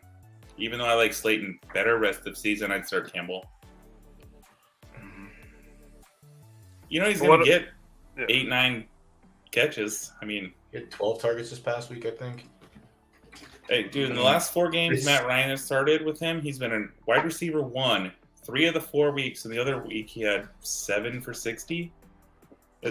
He's a great start in full PPR. What about Hawkinson? He's got to be. I love him. I mean, I started Dulcich over when Jose told me not to, and I regretted it. Well, like that sometimes. He did poorly. When Hawkinson, I mean, I don't think Hawkinson got 8 to be for fair, 90 in his first game with a new team. That's kind of unheard of. It also took tight end. to the second half to him to get all those targets back too. Like that, my logic is you don't trade for a weapon if you're not going to use it, but you always start your tight ends against the Raiders. That's just my rule. And Dulcich was a fine Cardinals, start, too. but yeah, the Cardinals. Yeah, well, yeah. Honestly, a couple years ago, Seahawks, too. Definitely, it was definitely. Well, I don't know. Foster Moreau this week it's going to be sketch, but yeah, I mean, now that's the question: would you start T.J. Hawkinson against New England without a left tackle, or Foster Moreau at Seattle probably and their Foster history against tight ends? Because I'd probably Foster because I imagine that game's going to be like. I imagine there's going to be points, but could be wrong. I also don't know what the conditions are supposed to be like. Is it like shitty in Seattle right now? It's never. I mean, honestly, it's never that shitty in Seattle this time of year. Like, it might be rainy, it might be cold-ish. It's not going to be cold enough to affect the gameplay. Yeah, like we could see the Lions matchup again, where it's just 1,000,000 points, or we could just see a low-scoring, average defense. I think we'll see something in the middle of that. I don't think we'll see that Lions matchup again. I think the Seahawks young defenders have evolved a little bit. Oh yeah, and could happen. It's always a could possibility, but yeah, could. Yeah, but I think I the would most likely bank outcome on the middle ground. It's a decent offensive game, maybe somewhere between 40 and 50 total points. That type, there's gonna be some scoring. What is the over? I guess we should look at the over-unders when we do these things too. I know, that's what I was trying to look up. Let me look that up. But yeah, I imagine your waivers aren't that thin or aren't that heavy. I imagine 47 and a half, so pretty high. I mean, is it high for that team? Yeah. The Raiders have Look scored at this. under 20 points how many times this year? 44, 40. I'm just looking at I'm looking at compared to all the games. Fair enough. Bills Lions is 54. Ooh. That's crazy. That's a spicy. Is the Bills over-under. defense not good enough to stop Jared Goff? Like, is that a real thing? Like, I can't imagine it's that high. I would imagine the Bills They dominate get a lot that of game. backdoor points. Yeah, I guess. It's rough. I don't know. I imagine the Bills just controlling that game from start to finish, but until they get to the fourth quarter and maybe like give up 14 points because they rest their starters. But yeah, I don't know. It's a good thing All right, about let's get back to some waivers here. Yeah.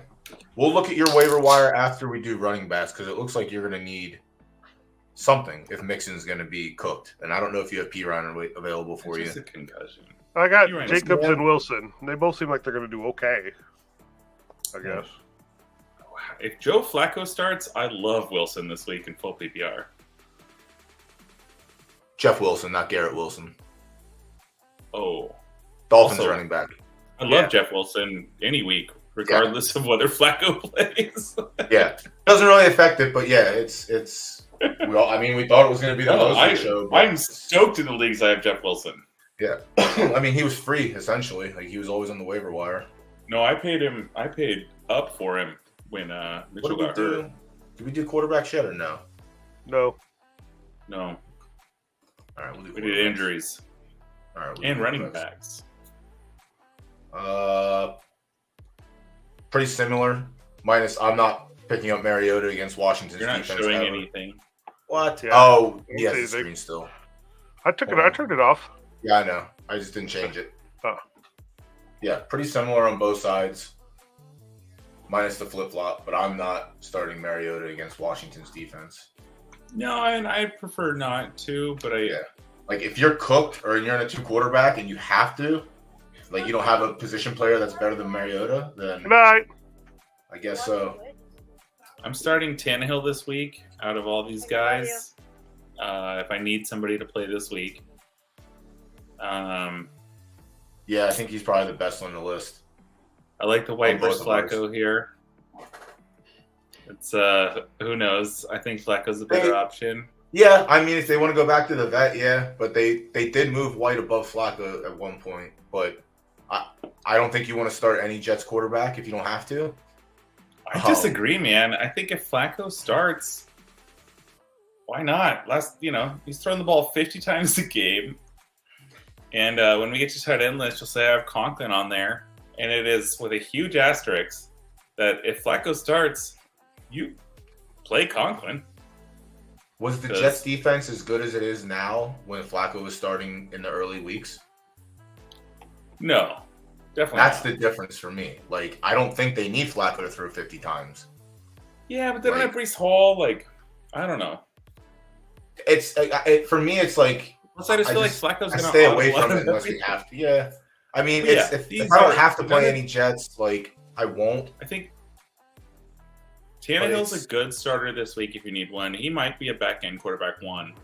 The rest of these guys, Watson's speculation, of course. And then I think Heineke's a good start. Tannehill gets Cincinnati, and they just had a shootout with Pittsburgh. Yeah, I think Tannehill just threw for Tannehill's just the 300 kind of plus. guy who gets it done no matter what. Oh, might be Jigga, Derrick hop in. Henry. Tell us. Hold on. I want Jigga to hop back in and tell us what he thinks about the disaster that is the Jets, despite their winning record. If you thought Zook talked forever, imagine getting Jigga going with his emotions in the Jets. That's another hour and a half easy. He's an emotional guy. It's all right, man. The Jets are fine. We're good for the first time in a long time. You know, I've been there once. Lawrence has had some good games. I was surprised his roster render's out low. Through the bye, I guess it makes sense. I don't know. I don't really love ever starting him, but a lot of these guys are 2-quarterback league guys. Gun to my head, it's probably Tannehill. Gun to my head, it's Tannehill, unless they say Watson's starting this week. Then I would rather just go with the upside of Watson. But, like, he's legally not allowed to start this week, so I doubt they'll say that. I thought he's back at practice. If you're back at practice, you're good to go. He's allowed to practice for 2 weeks before coming back. He's allowed to play week 13 at Houston. Ass. Well, I mean, I'm definitely starting him there. That's a revenge game. That's set up. Tell me the NFL's not rigged. That is a weird return. Tell me the NFL is rigged. Yeah, but why would they? That's the reverse rig. That's the last thing they fucking want. Eagles lost the last week's game. Tell me the NFL is not rigged. Quarterback sitting on his ass, the whistle blows, and we're throwing flags for patty cake. Anyway, don't get me started on NFL being rigged. But yeah, either way, I'd probably have a similar view. It's fine. There's a lot of evidence out there that points to the NFL being rigged. Tuck rule, number 1. That was the right rule. Yeah, they changed it. Yeah, if you're paying the NFL, it's the right rule. Unfortunately, Al Davis didn't pay enough. I guess sucks. Either way, gun to the head. Tannehill, then Lawrence probably. Then this week alone, Tannehill, Heineke, Flacco. No chance. Heineke's dog water, dude. They're playing Atlanta. They're going to run the ball 40 times. Also, Heineke's not dog water. He is dog water. They smoked Houston. They didn't have to do anything last week. They didn't. Oh, speaking of that, we split our bets. They didn't do anything against the Eagles either. They ran the ball 40 times against the Eagles. The Eagles are great defense. Atlanta's not. I just don't think it's going to happen. Riverboat Ron has the defense he wants, and he has the running backs to have the run game and just shut games down that way. That's always been his thing. He loves to run the ball, and he loves to have his defense control the game. And he's got what he wants now. Now he gets Chase Young back, too. So it's like, Yeah, Lawrence is like second on the list for me, but I will never tell someone else how to play a game of fantasy football. So obviously, you can make the wrong decision and start Heineke over Trevor Lawrence if you'd like to. I will support you no matter what, because I'm a good friend. Who do the Jags play? We can find out. Ravens. I mean, it's in Duval County. I mean, that changes a lot. For some reason, like the Jags at home against good teams, like something happens, except for the Chiefs, minus the Chiefs. The Chiefs just slaughter them. But you want to do the bet this week again? It's hard to say. Yeah, fuck it. I'll take Heineke over Lawrence. All right.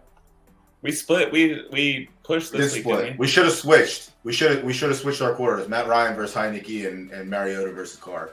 That would have been more exciting. These are two pretty obvious like washes. Just do this one. What do you want to do this one for? Just keep the same. Well, it depends. Let's say Right, let's set our bets. Let's set our bets and see how many we have, and then decide how much they're worth. Okay. Like that idea? So this one's straight up. If we end up with 10 bets, it would change the. That's probably not going to happen. I'm not that kind of. That's not how I approach the game of gambling. I'm a more concentrated bettor, where I'd rather have like 3 solids than 10 dart shots. 10 dart shots. It's just a weird thing to say since you're starting off with one not solid bet. I mean, that's fine. All right. You Let's do this listen. at a 0.03. Okay, that's fine. Locked it in. So what are we on to next? Tight ends? You don't need quarterback help, correct, Will? No, I mean, Yeah, I got he does. Carr and I've got, I'm noticing that somebody named Marcus Mariota is available in my league. He seems like he's pretty good.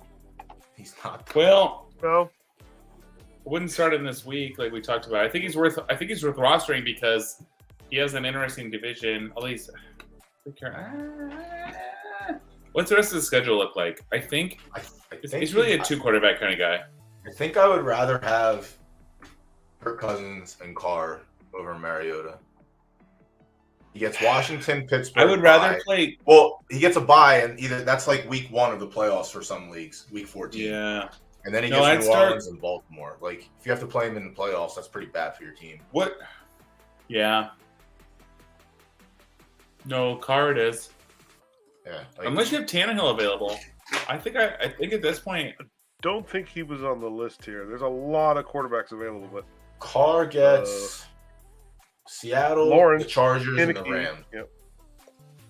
The next 3 weeks. And then in the playoffs, they get New England, which they're probably going to get decimated 65-0 because Bill Belichick's going to whip his dick out. You start Carr this week at Seattle. I think he'll probably put up some points. And then you probably drop him for Watson. Is Watson available? No. Yeah, someone jumped on that early, probably. Well, that's why I really like 2 quarterback leagues because you have to get more creative. I just don't like I just don't like the drafts. I just don't like having to take quarterbacks that early or getting demolished late and only having one, and then like a Joe Flacco is your other one. If you don't adjust your strategy for the draft you're in, then you will get fucked, of course. Yeah, I avoid those drafts just because I don't like it. Like that's why I stay out of it. But to each their own, obviously. To each their own. I mean, I certainly think it hurts me being in so many different styles of leagues where like can't hone in. I mean, it does. Like it definitely fucks with your brain because like you have, if you have like 7 lineups to set and 3 of them are like you have an auction league, a regular league, half point, I miss some waivers. Point, I miss waivers, even though I do this. I get a list. Fields was on my waivers in one league for 2 weeks, and it was a league I hadn't been paying much attention to, and didn't pick him up. I got beat out by $3, so I'm off that. And that was in the Dynasty League. I didn't even someone dropped him. Yeah, someone dropped him in our Dynasty League, and then the next week, that week he went to waivers, and I got outbid by $3. That's a mistake, yeah. Well, yeah, they're stupid idiots, so there's that. But yeah, all right. So Lawrence Heineke, 0.03, most points. What's that? Yeah. Yep. All right. What do we have next? We have tight ends next. I believe so. Yep. tight ends, and then DSTs. Oh, Jesus Sorry, Christ. shit. You went ham. Holy shit. That's a lot of Well, tight ends, well- bud. Well, they're kind of dog shit. That's fair. I accept.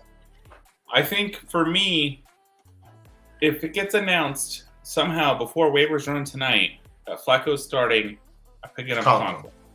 Yeah. If not, I've been a Taysom Hill's Conklin whenever supporter. want to add. And I think listen, he got, what, 8 quarterbacks? The 8 quarterback snaps, I think, and 8 carries. And the coach came out and said that they want to get him more involved because whatever they're doing isn't working. They had a $17 million guy back there not doing shit, and now he's fucking playing quarter. You can start a tight end at quarterback, you do it. So Yeah. I think for I me, guess. the one league I had Taysom Hill in, I finally dropped him 2 weeks ago because Dalton Schultz got dropped for some reason. I had to make a move, and now I'm like, well, shit. Well, the problem is they have their I'd starting still rather quarterback- have Dalton Schultz. But They have their Yeah, starting but- quarterback on the bench, and they refuse to start him because Dennis Allen is an idiot. So well, he's also hurt. I mean, but still, whatever. Jameis hasn't been hurt since week 5 or 6. Like, he even said, he's like, you don't get hurt I know. and you don't lose your job because you're hurt. And I lost my job because I got No, hurt. you're right. You're right. Yeah. Like No, you're right. that's why I told Will or Jen a couple weeks ago. I'm like, Winston should be playing, but they just don't want to play him. I just don't understand. Yeah, it I is don't weird. get They do seem better with Winston. I He agree throws with the that. deep but ball. Like Andy Dalton had. He did have a less good than- game. But Andy Dalton had a less than 75% snap share at quarterback Yeah, he in has a 70. game where he didn't get hurt. Also went So how 21 do you for not- 25. Great, 3 but how do you touchdowns. not want a guy who's playing 25% of the snaps at quarterback and also getting carries? Like, you want Taysom Hill. Like, are they trying? If- They don't have a first round pick, so like they don't have anything to lose by losing games. Like, I just don't. I don't know. I mean, it's whatever. be on- They might as well fucking play. I'll be on the other side of that. Like, I don't think I don't know. I personally would not do the Taysom Hill trick. I've talked my friends off those ledges before, but you bring up For me, a fair argument. if Flacco somehow gets announced as Conklin, after that, for me, it's Hill over all these guys. To pick up and play. Yeah, I'll be on No, the other I side mean, of that. If you're looking to waivers for tight end, you're probably fucked already. Oh, 100%.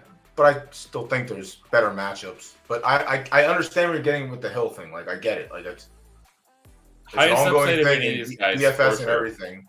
Yeah, it's like a DFS play. Like, it's when he wants a tight end. Now I think they switched him to quarterback, which is kind of shit. But Yeah. I guess. I don't know. I like Johnson over everyone, and then it's Hooper and Ingram. Fant against the Raiders defense, and if they're gonna score points, then Fant's probably a fine slot in. Yeah, see that. I can see that. Did McBride play with Kyler yet, or no? Well, not since Ertz has been hurt. No, he's had some snaps. Okay, so he hasn't played the last 2 weeks. McBride had 91% and then 76% 4 targets. They get the Chargers. Not all 4 though. I mean, Yeah, he did. 14 yards, not stellar, but Colt McCoy is a get the ball out fast guy, and that makes sense. And Trey You McBride watched the doesn't game, look like but- he can. I watched a little bit and then I fell asleep, so that's how that that was went. murder ball. Yeah, like the first quarter looked kind of okay, and then everything was downhill from there. I don't know, man. The Jets. DeAndre Hopkins looked great. That's all that matters. They Honestly, would move Hopkins on. looked great. But yeah, that's a bad situation down there. Well, and that's the Hopkins thing. Kind of brings up the debate of like, so I know you paid for him, not a ton, what, $10 or something, and then held him all $7. season. And man, he has been fucking great. Yeah. But by the time he started producing for you, you were kind of out of the running. Yeah, I mean, well, I lost. My wide receiver core was very hurt and very shit because I didn't spend up. Like, I bought the value.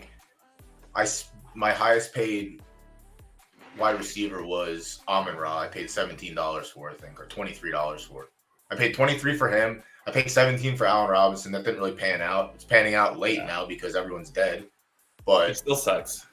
yeah, you know, I mean, he needs a real quarterback throwing the ball. I thought Stafford was going to be the one to break the curse, but nope. Try again next year, I guess. And then Mike Thomas shit the bed. So, like, I was just starving for a wide receiver for the longest time, and that's pretty much what, like, that was the decision maker in most of my, like, losses. Because I had Eckler and Kamara. Like, Kamara put up a couple duds, but when he put up duds, Eckler just went off and scored enough points. But my weakness was definitely wide receiver. Now, yeah. Well, sorry. My weakness was my wide receiver and $4 Aaron Rodgers. That was my weakness. Like, and sometimes it'd be like that. You try and go for the value plays, and then they end up not being value plays at all. But, yeah. DST is still interesting. DST is kind of nice. Let's get there. Open. Oh, yeah, we didn't match up at all. I also forget to look at the ownership percentage when I do my list for defenses because they're not like front and center. You have to search everything, and like I look at my defenses before I look at anything else. But the Commanders, I assumed they were like a high owned defense, so like I wouldn't assume to put them on there. But yeah, Commanders should be on everyone's list if they're available. That's probably number one. Great matchup. Honestly, good defense. I mean, man, solid. You know, I've got mostly good defenses on there. Seahawks are kind of a middle of the road defense, but they're playing a team that sucks. The Chiefs are definitely a 1 week great start, but they're not a very good defense. No, not at all. But they're a great start. You know, I mean, Tampa Bay against Cleveland. Colts have never hurt you. I mean, No. they've gotten 4 to 8 points every single week. They are a fine plug-in. Better than 11 against Philadelphia, might which actually hurt you. I don't know what that game was about though, but they had 11, they had 3 sacks, they had 3 forced fumbles. That'll do it, and 2 fumble recoveries. That's where the bulk of the points Good came streaky, from. yeah. The Bucks get Cleveland in Cleveland, but like the Bucks defense can't be that bad against Jacoby Brissett. Like, Jacoby Brissett's fine, actually pretty good the last couple of weeks. But yeah, I hear you. I mean, and I like the Panthers defense wise. Go ahead. I didn't mean to cut you off. No, just defense more than anything is one of those kind of. Obviously, you want to play good defenses, you want to play good matchups, but a bad defense can absolutely win the fucking DraftKings. A couple like punt returns, all sorts of crazy shit. It's just a wild position where, you know, I'd rather I remember like week 1 or 2. I think it was week 2. We talked whatever it was. Eagles defense hit a couple dollars for him, held him through the bye. That's it. I either have the Eagles or the Patriots in all 6 of my leagues. Same. Like in my keeper league, I have the Patriots and KFFL. I don't want to fuck around with it. No, I want a plug and play defense every week. So like, I want to get the best defense I can. And I mean, if the Eagles shouldn't have been on the waiver wire that early in the year. Like their defense on paper was good, but like now they just showed. And then the Patriots, like as long as Bill Belichick is the coach there, that Patriots defense will always be good for fantasy. Like he's guaranteed to play like some rookies every year, which is like those are 15-point games no matter what. Oh, Jungle's gone, and then he's just a mastermind at taking the best players out of the game. So he'll just shut down the other teams completely. Like they'll just shut their offense down. But yeah, and then on his side, the Jets are obviously a good defense. Broncos, I think they're fine defense. And then Seattle against Oakland, against Las Vegas, could be beneficial. Potentially 2 interceptions, forced fumble, and maybe a recovery if everything goes to the shit. So that's probably like a nice 22-point day. Hopefully it doesn't happen, but there we are. Will, what did you need help with for waivers? Do we want to pull your screen up and look at your waivers and see who's available? Can, yeah. Let's do that. Do I have the sharing on still? Nope. No, you share again and I'll pull it up. Yep. And then we can go by, I guess we can We can go by. You don't need. I guess we can look at your quarterbacks. We can look at each position and see what's there. So I was looking at all the defenses because, like, I dropped Tennessee. Yeah, and it looks like they're like the best available. Well, I mean, I hope what I have is better. I got Miami. Who does Miami play this week? That is Houston. They play Houston. It's probably not terrible. It's probably not terrible. I think the matchup was like, is like Houston the best matchup? I thought it said. Probably. For some reason, I was prompted to add Miami at like midnight last night. I saw something that was like, "Oh yeah, do that." Yeah, Miami's defense is they're solid, and as long as David Mills is the starter, like it's pretty close to the best play this week. Let's see where they have them. Yeah, like they're top. Yeah, they're definitely. I think you roll with them this week. They're a top 10 defense this week against Houston. So like that's kind of big game. So your what defense position do you want to look at? What do you? Well, let's see if P Ryan's there for you because you definitely want your handcuff Miami's dog shit is defense is dog shit against Houston this week. No, they're like fine. Houston's like the third. Yeah, that's what I'm saying. Yeah, but they're top 10 this week. Their defense is not very good. The adding Bradley Chubb should help them. So drop them after this week. At home against Davis Mills. Probably. That's Plus they got to play at Buffalo again. Well, yeah, you're at the point now where like you're streaming. I know, but I don't want to stream defense anymore. I'm trying to find like somebody can play, but somebody can hold too. That's also like pretty hard to do this late in the season. You can do it. It's literally finding the diamond in the rough. Pats and Ravens were just dropped in a couple leagues. That's ludicrous. So like, what the fuck are they going to drop for? There's no Week 12 buys. There's quite a few Week 13 buys. And Week 14 also. Mm-hmm. So there's going to be some defense dropped. It's also weird too. Like, I mean, I guess the NFL doesn't give a shit about fantasy, so there is that. Like, why would they care about scheduling bye weeks? So, like, even looking forward to next week, I guess we would have to look at matchups to be completely sure. But yeah, definitely. I think it's definitely Miami this week, and then next week see what you can do. Don't know who. The Panthers get Kenny. No, the Panthers have a bye. All right, so they're not even worth it. They do get Kenny Pickett in the playoffs. So if they're still playing, how they're playing now, they're playing not bad. They played really good against the Ravens, but that could also not be what happens this week. And also, Sam Darnold's the quarterback now, so I don't know what that means, if anything. Does that mean DJ Moore's relevant again? That's rough, especially this late. Like, I don't know. I guess it depends on your situation, but like, if I have DJ Moore right now and I need the roster spot, I'm going to drop him. Oh, that's crazy.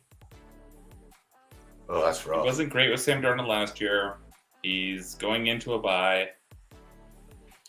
He's, been wildly disappointing. I'd rather just almost like move on than keep teasing myself. That's fair. I didn't do that with Allen Robinson. I need, like, I guess DJ Moore's my Allen Robinson. I refuse to drop him. That's fair. I got A-Rob after, I think, week 2 in KFFL. Yeah, he did. I was there for that. I lost. I let it go. It's all right. Be like that sometimes. You got to cut your losses. I understand. I mean, I've done that before and regretted it, but with older players, I've learned to move on. It's fair.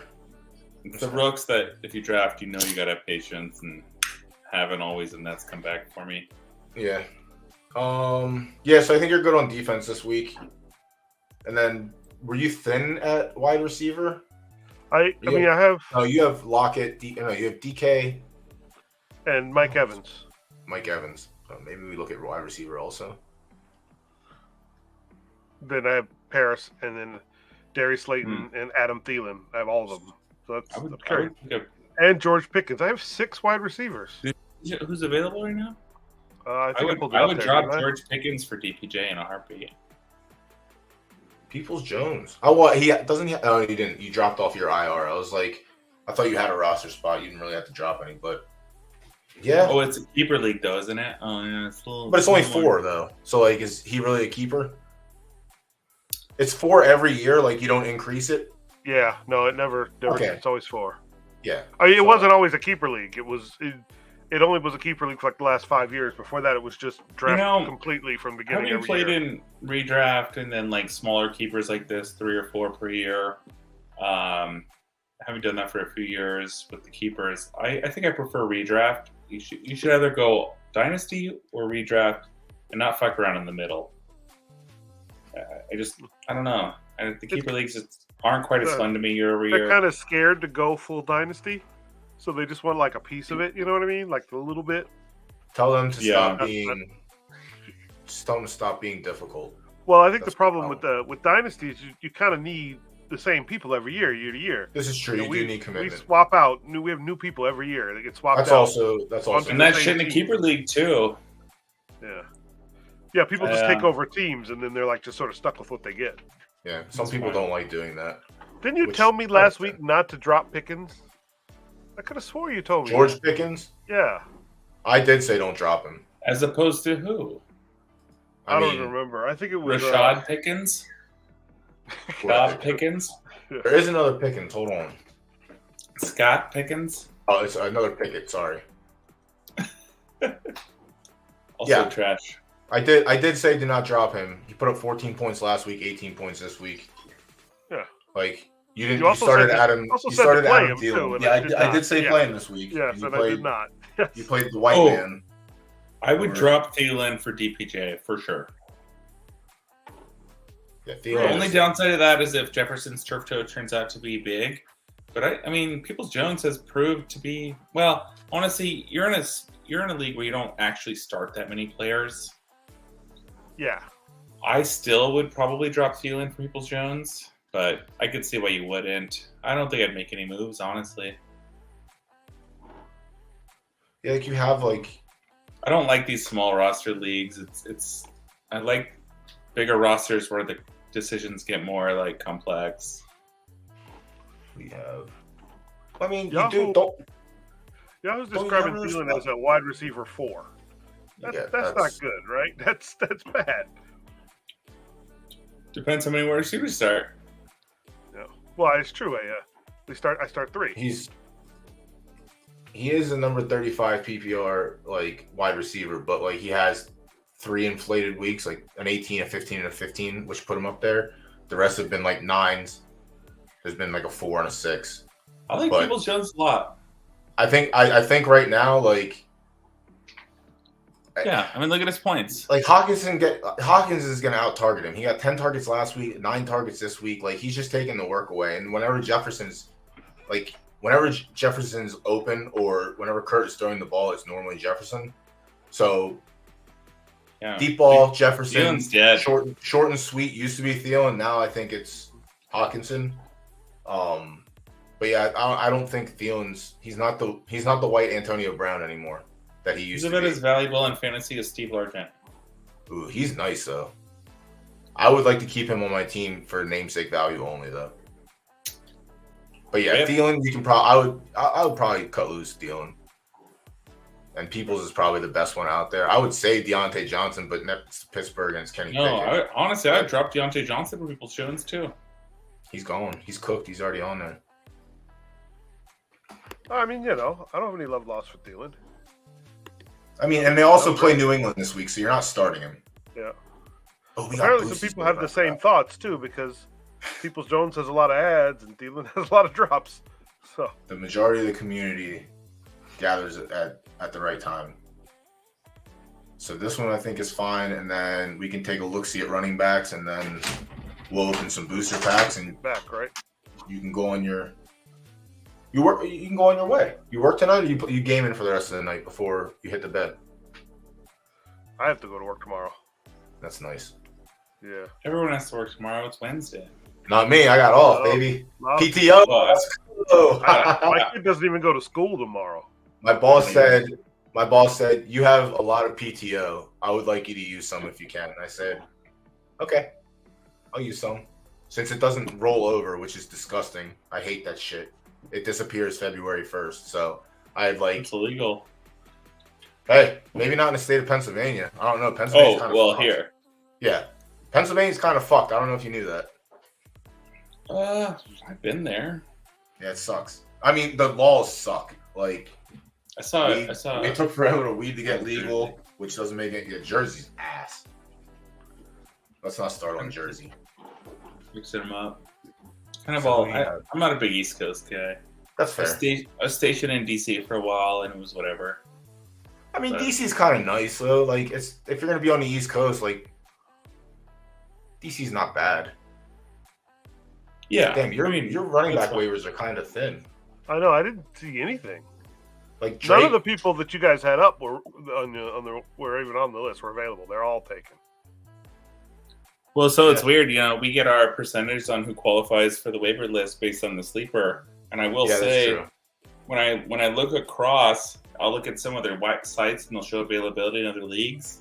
And it's crazy how much it varies. Like one player from Yahoo might be 50% available, CBS like 80%, ESPN like 25%. Like it's wild. And I think it's just because whatever, a lot of people just pick up players like week to week based on projections.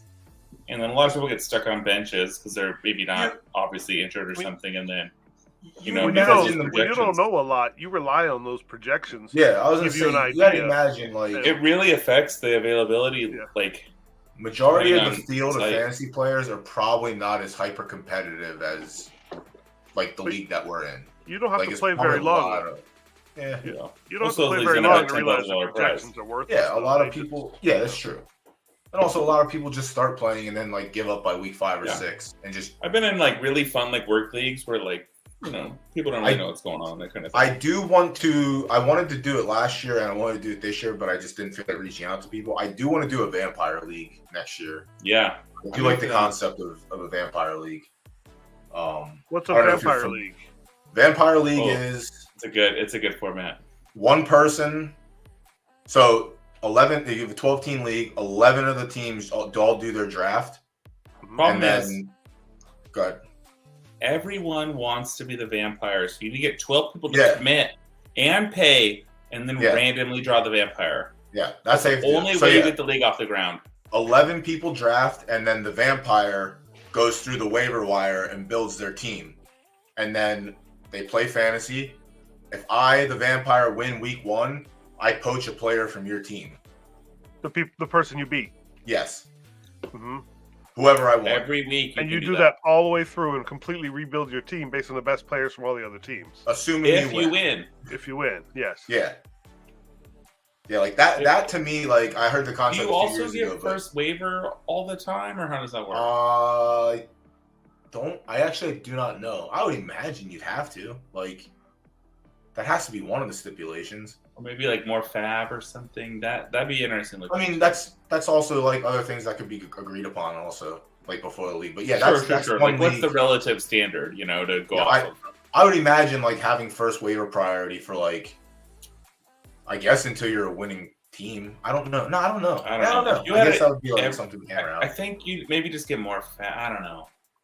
Could you imagine the KFFL next year? With like a normal normal like auction, and then they do. I'm sure we could get enough players 20 league vampires. Yeah. Oh Jesus! What a nightmare to organize. Not it. Yeah. Good luck, Sir Joe Candy. Have fun next year. That's the idea. All right, let's rip these packs and get back to life. But yeah, you're dead at running back. I don't think you have to pick anything up here. I think you just worry about getting people's Jones and ride it out this week. And I mean, you're 8-3. Pray so that like, Mixon starts. Yeah. I mean, that's a win, though. I mean, you don't like you're 8-3. You can afford a lot. I mean, let's look at your standings real quick. I guess that's another thing we can do, and then we'll cut it off.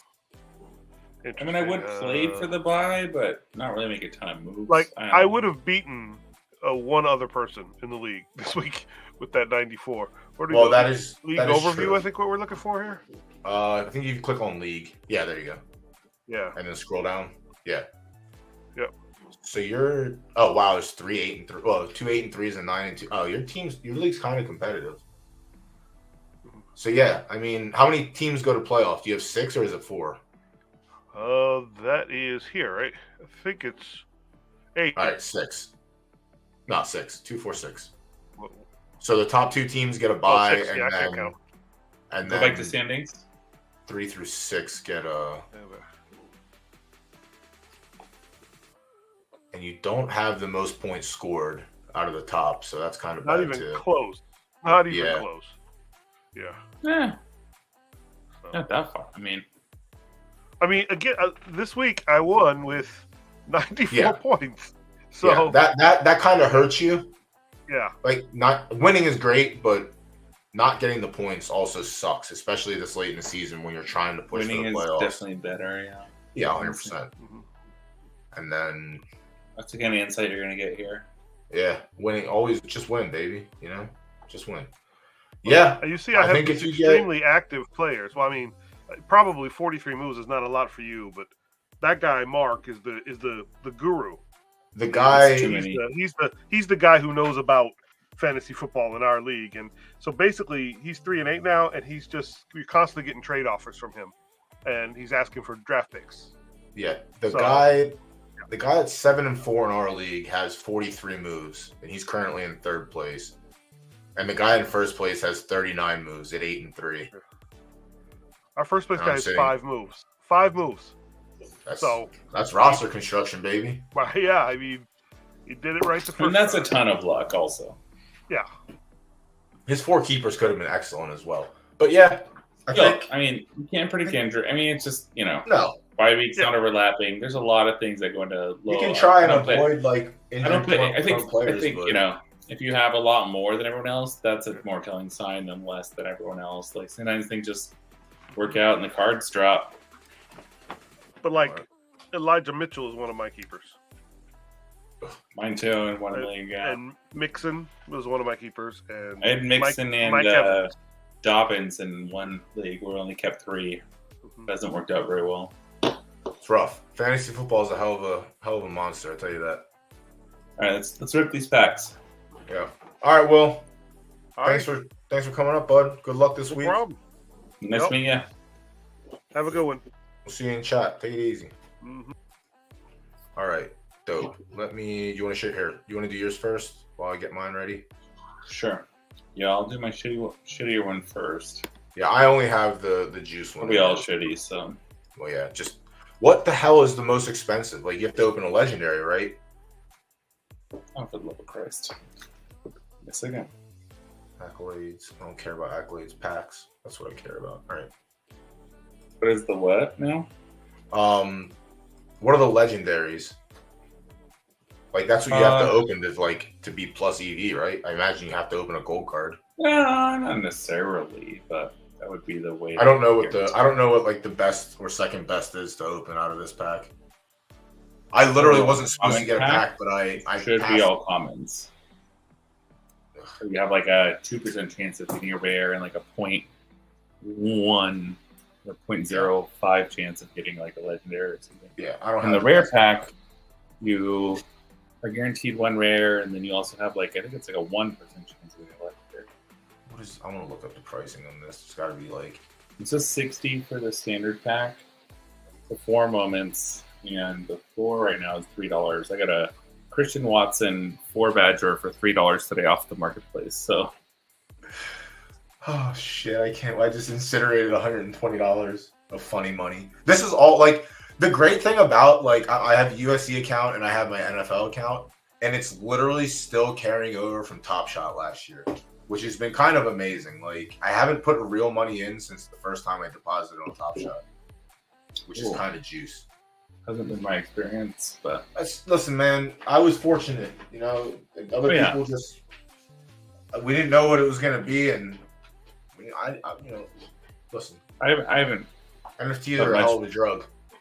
put much money into either of these. That's I'm good. not a big NBA guy, but I thought that was fun at first. And I also put 10 tickets into the Thanksgiving raffle just because why not? You saw that like pack thing?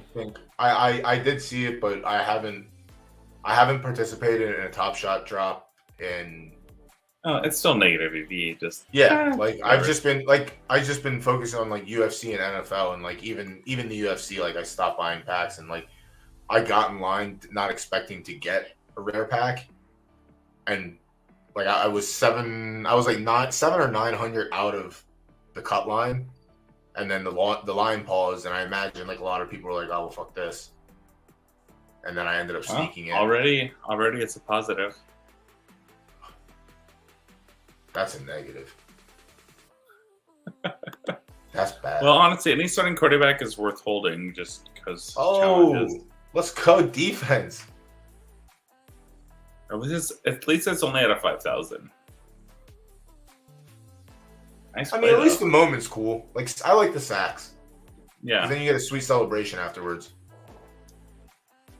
Oh my! Oh damn! Double little 1.5 team. Yeah. Clean sack. Could have been a flag if depending on who paid who. You know. Good thing it wasn't. Nobody had a sack celebration like Brandon Meebane.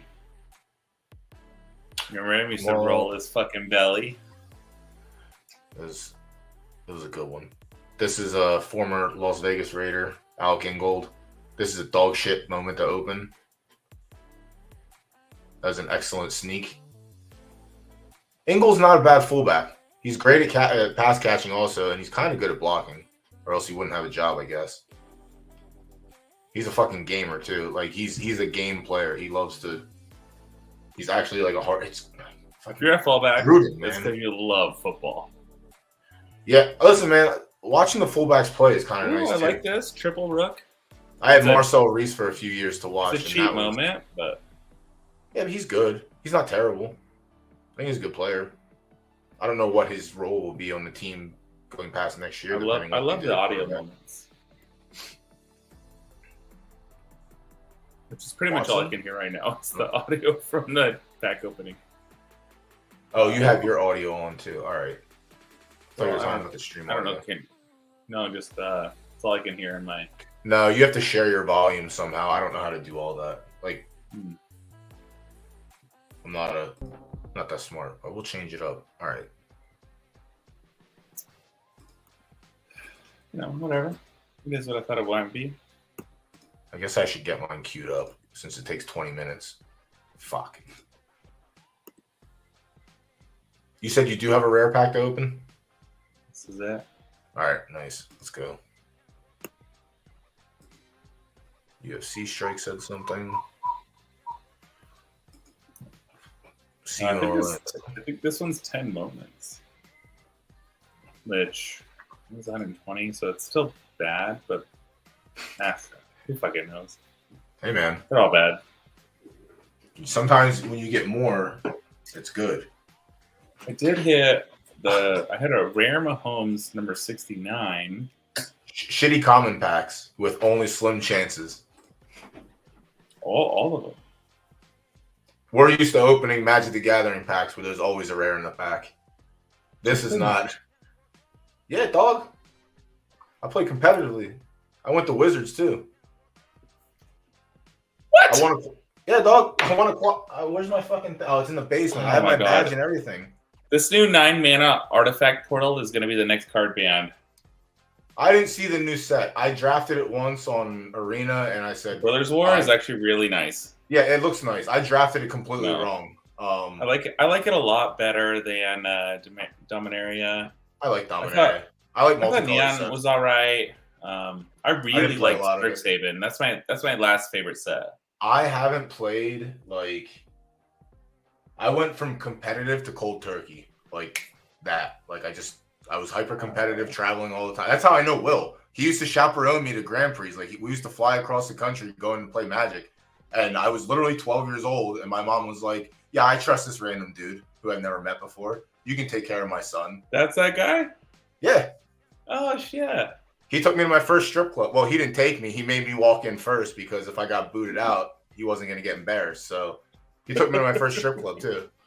Oh, that's amazing. Yeah, dude. I know him forever, man. But yeah, I grinded. I started out as a casual, and then I figured out, losing his ass. I would just go to these tournaments, and he would feed me alcohol, and I would just get drunk and fucking play Magic, and I had fun. But then when I realized I can have more fun by winning and taking it seriously, that's when it got really fun for me. So I think Constructed now So as a kid, constructed was really fun because you saw a lot of different decks, a lot of different makeups. Mhm. Now, like constructed is Play the best deck, or you don't play Magic. That's the problem. That's one or the two problem. metas, that kind of thing. Like, so for me, it's limited or Yeah. bust. And I love I've always been limited. Like that's really fun. We just throw like a packet from every set, that kind of thing. Oh yeah. Like, what the hell is it called? I mean, as far as like competitive, whatever. I was competitive. I love drafts. Yeah. Yep. Drafts. Yeah. Yep. Yeah, we used to go to tournaments too.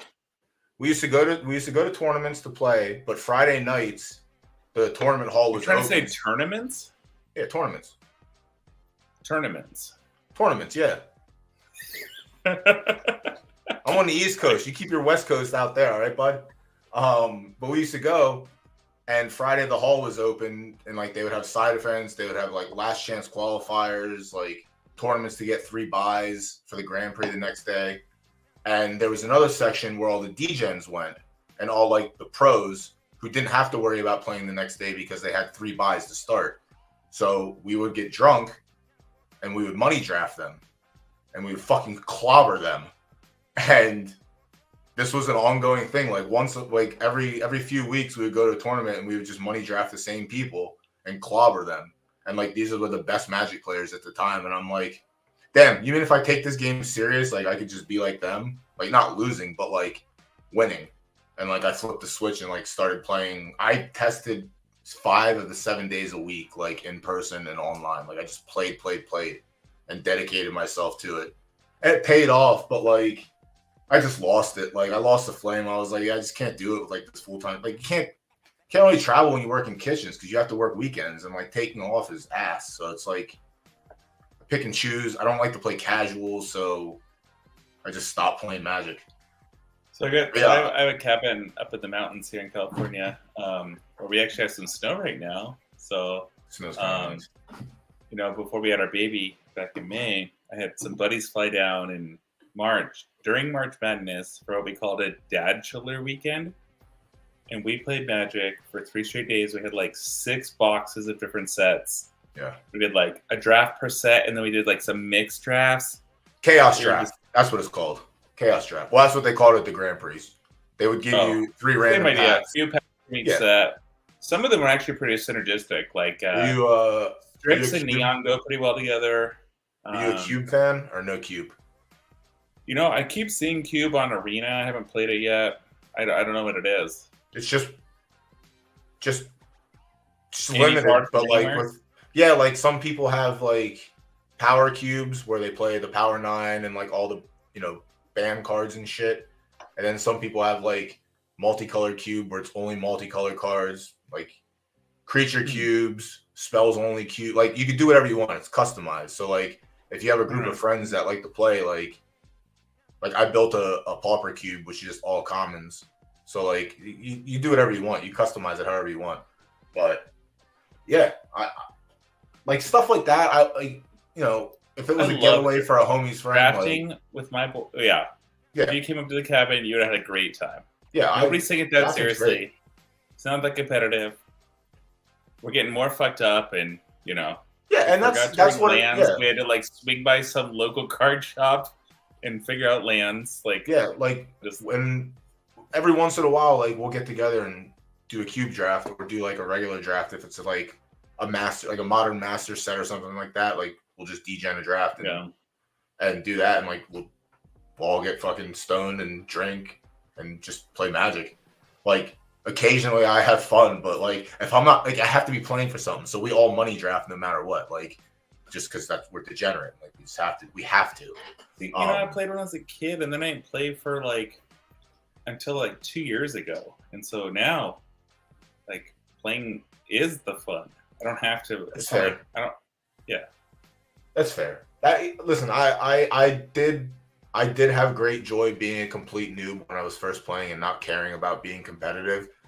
But then, like when I learned, but so now that you haven't, is awesome. Now that you haven't played in a while, I mean, I still play. I still play on Arena, like maybe 2 drafts a week. I just don't play like I used to play. like Arena actively kinda going sucks. to Like events. the algorithms really. I hate it. Like I have Magic Online, but like the problem with Magic Online is it's like Top Shot. Like when the set first comes out, the cards are worth something, and then a week later they're all dog shit until like the best card comes out for standard, and then it's like $20 or something. So it's worth it. But then like if you're not opening money, like it's just different. Like Magic Online is just a complete different monster. Like it's definitely more hyper what that competitive. is, but It's the first version of Magic before Arena. Like before you could play Magic Arena, Magic Online was the the application. Constructed in Arena is terrible. Yeah, I agree. I just don't like. I don't really like Arena that much either. Like I don't. No, I played It's fine. I essentially play to get medals, and then when the new set comes out, I'll do like some sealeds. Yeah. But I try to get a platinum in each, in both limited and constructed. Yep. And then I stop playing essentially. But I really like playing with my buddies. Like that's fun. Yeah. And we do not take it seriously. We That's get fair. Yeah, draft you guys have blasted. fun. We start mixing cards That around. makes Like when someone tells me they have fun playing something that I used to have fun playing, it makes me happy because it makes me still realize that people do enjoy playing the game for what it is, just to have fun. Like I just can't do that. That's just not me anymore. Like I'm just too competitive. Like with everything, it sucks. Like I try not to be. Then I'm like, nah, this is dumb. I'm just gonna be competitive and do the right thing, make the right moves. Like I don't know. I hate it, but I'm working on it. I'm working on it. That's like anything. You And also, COVID really killed playing Magic too. The last time I played Magic, I got COVID, like right before it started. Grand Prix, New Jersey, like it stunk. But then, yeah, no, I'm sure you're right. Yeah, everything just stopped, Yeah. and once it stopped, it went strictly online. But yeah, I mean, so when I first started playing Magic, I must have been in 6th or 7th grade. And I 12 years fucking old. loved it, right? And I grew up on welfare. Like I was poor as fuck, and so Yeah. you know, me and my little stepbrother were like scraping money together to like buy a starter pack because we thought it was better value per card, and all the crazy shit. And so we'd go to this card shop. We actually made friends with this. There's actually like a middle-aged woman who owned like a fantasy card shop in Green Acres, Washington, which is in the middle of fucking nowhere. And she used to actually like take us to like Magic card, like all these card shows and stuff. Our parents like, she this lady's not like, yeah. She's like, are you sure this lady's not like a creep? And I was like, well, she's a lady, my home. We used to play. We didn't go play tournaments. We just like went to these card shows and just like whatever. So back when I first started, on like Monday or Tuesday nights, there would be a draft at the card store. But then whatever day there wasn't, we would all meet at the mall food court and play Magic there and eat Chinese food. It was fucking. We just sit there in the food court drafting and playing Magic, and these people were just walking up and like watching and walking by. Like we never got harassed to leave, but like that's what we used to do. That's when it was fun. Yeah, like you just show up at a mall. Who the fuck shows up at a mall food court to play Magic the Gathering? Like nerds. Yeah, like that's when it was fun. Yeah, and that's still how it is. Like I do get like frustrated with Arena a bit. I only play constructed just to get my platinum rewards and stuff. But I'll probably play. I'm probably gonna play after we're done streaming because I only got to play the new. Well, so now the new update, they fucked it up so you can't listen to podcasts in the background. I think it's like a bug. Shit crashes. Nice. But they sent out a bug. They sent out a bug fix today and didn't fix that. So I haven't really been playing since the new update. Because that drives me until I can't listen to my baby monitor, like all these things. Yeah, that stinks. Anyways, open these packs, but yeah, all right, yeah. Yeah, so you were on the same page? Yeah, dude, I started with Pokemon, and then like I used to sell my Pokemon cards after school on the steps, and then that money funded my Magic the Gathering start. Like my first deck, I paid $5 for a mono green deck, and it was all commons and like 4 rares or some shit. Actually, I like this. I know it's a cheap moment, but this is a good player. Oh, he's defense. I like this Sherman audio too. Can you hear that? I have liked this because now I know they did it with Top Shot a couple times, but I do have a few of the moments where the player is talking over their moment, which is kind of nice. I wish we knew how to share Sam Williams. He's gonna get the all defensive pack. Good. That's what I signed up for. Good old Jared Garf. I do like how they've made some of these defensive moments out of 5,000. Not all of them for some reason, but I feel like, you know. Oh, great. Rip. Thanks. I already got two of those. In the one comment pack I opened first, I had two of those out of We don't 4. need to we don't need to have dead players. Come on, legendary. I don't think it's gonna happen because I saw blue.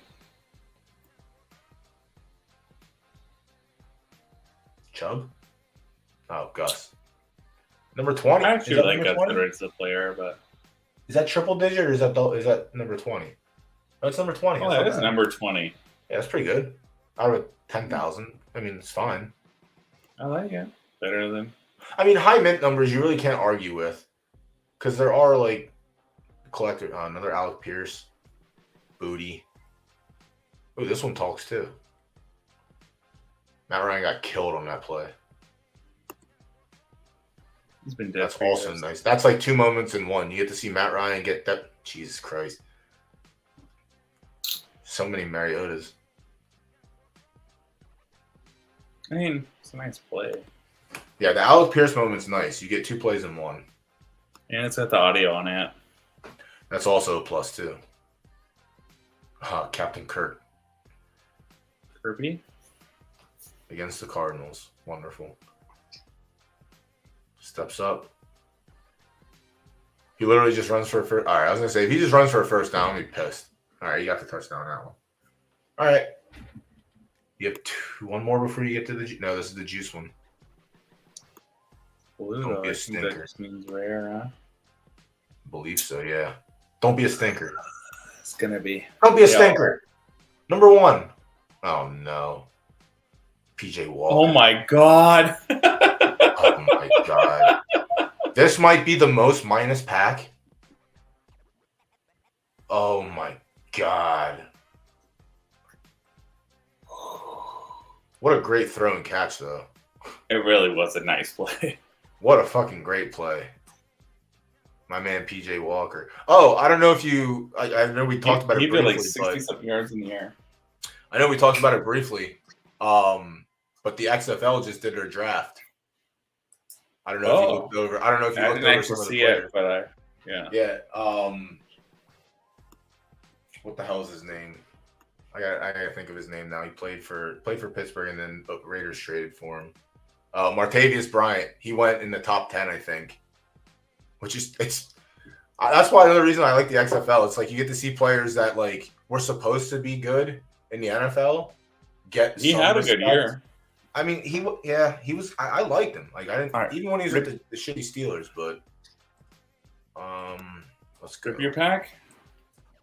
Let's go. Come on, Boosty.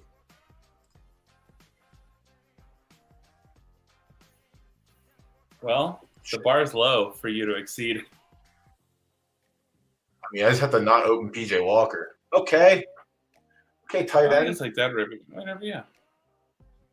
Oh, good. They lost too. I love getting those kind of moments. It's the Broncos. Yeah. I don't need to hear this music. I can tell. Gus. I'm hearing it's not as good as yours. My Gus is dog shit. Damn, I can't believe you opened number 20. Gus has 2. Oh, I'd say. Ooh. Little bad number, but excellent run. Ooh, Huddle. Thing is, I don't give a shit about the number, so I'll gladly sell that 20 for anything. That's fair. So Dulcich is a 3 Badger. Wow, Zeke doesn't have anything. Well, fuck. Why would he? He's been in the league for 7 years. Oh. Ooh, I got what you got. Yeah, I like. Sting is a good player. Yeah, I'm a big fan of the commentary moments. Yeah, I really rare. I'm gonna get PJ Walker. God, what if you did? That'd be funny. Another one? Fuck off. That's better than Zach Ertz. Now I'm gonna get Zach Ertz. Nope, another Zeke. No, Sam Williams. All right. I just got that one, didn't I? We saw that. Yeah. Oh my God! My Please don't goodness. let it be PJ Walker. All right, this is a good one. It's $4 in the marketplace. I looked at all the rookie badges today. I got Christian Watson for $3 on the market. Three badge audio. That's kind of nice. All right, please don't suck. Just let me get $60 back. Please let me get half of it back. Bills, Buffalo defense. Gabe. Could have been better. Diggs. It literally could have been Diggs. Damn. That's crazy. Nice play though. Excellent play. All right, brother. We gotta call it. Oh wait, Orlando team is like. Oh, Let me get wow. the outro. All right. Get this outro, and then you can head out. I doubt anybody's watching. But All right, so we only have there's 4 people one still side chilling. bet. We got Yeah. one side bet. Trevor Lawrence versus Heineke for 0.03. Yeah. I didn't really see anything else I liked. Side bet wise. Yeah, I I like doing the quarterback ones. Yeah. What? Well, I guess. All right. Let's just ride with this one. We still have a couple weeks left, you know. We got plenty of time. Do you have any side bets still going for Steeds? Yeah. So I just ended week 1 of an aggregate with Clay. I'm up by like 3 or 3.5, and we both had just dog shit weeks. And rolling into week 2, I got cooked by Nana, so I got to send him his Steed. But to be honest, I've been a little focused on the World Cup. Yeah, I saw you had your show on Saturday. Yeah. I'm off pretty. Did you? I assume you did one of the brackets for the Knights. Oh yeah, of course. Yeah. I'm looking. Did pretty not have good. Saudi Arabia beating Argentina. That threw me off a bit. Yeah, I'm pretty sure that threw everybody off. Yeah. Well, it might not have thrown off the people who. I mean, people don't really pick that or pick Saudi Arabia to get out, but it might have affected your group staging as far as like the middle teams, like how that affects Mexico or Poland. Yeah, We'll see. It'll be interesting. Mexico plays tomorrow, so I'll be watching that game. Mexico does not play tomorrow. Yeah, they do play too. Oh, they played today. Shit. Well, I still have to watch that game. Croatia plays at 2 a.m. and I kind of want to wake up for it, but it's just really hard to. I mean, you also Makes have a sense, child too, so maybe your child will why. accidentally wake you up at 2 a.m. on the dot. Bro, she does not fuck around at night. I don't know. You're lucky, I guess. 7 to 7. No, Imagine. not lucky. We did a lot of training for this. All right, let me get All right, the I'm out. outro. I'm gonna go down please. Twitter. Later, everyone.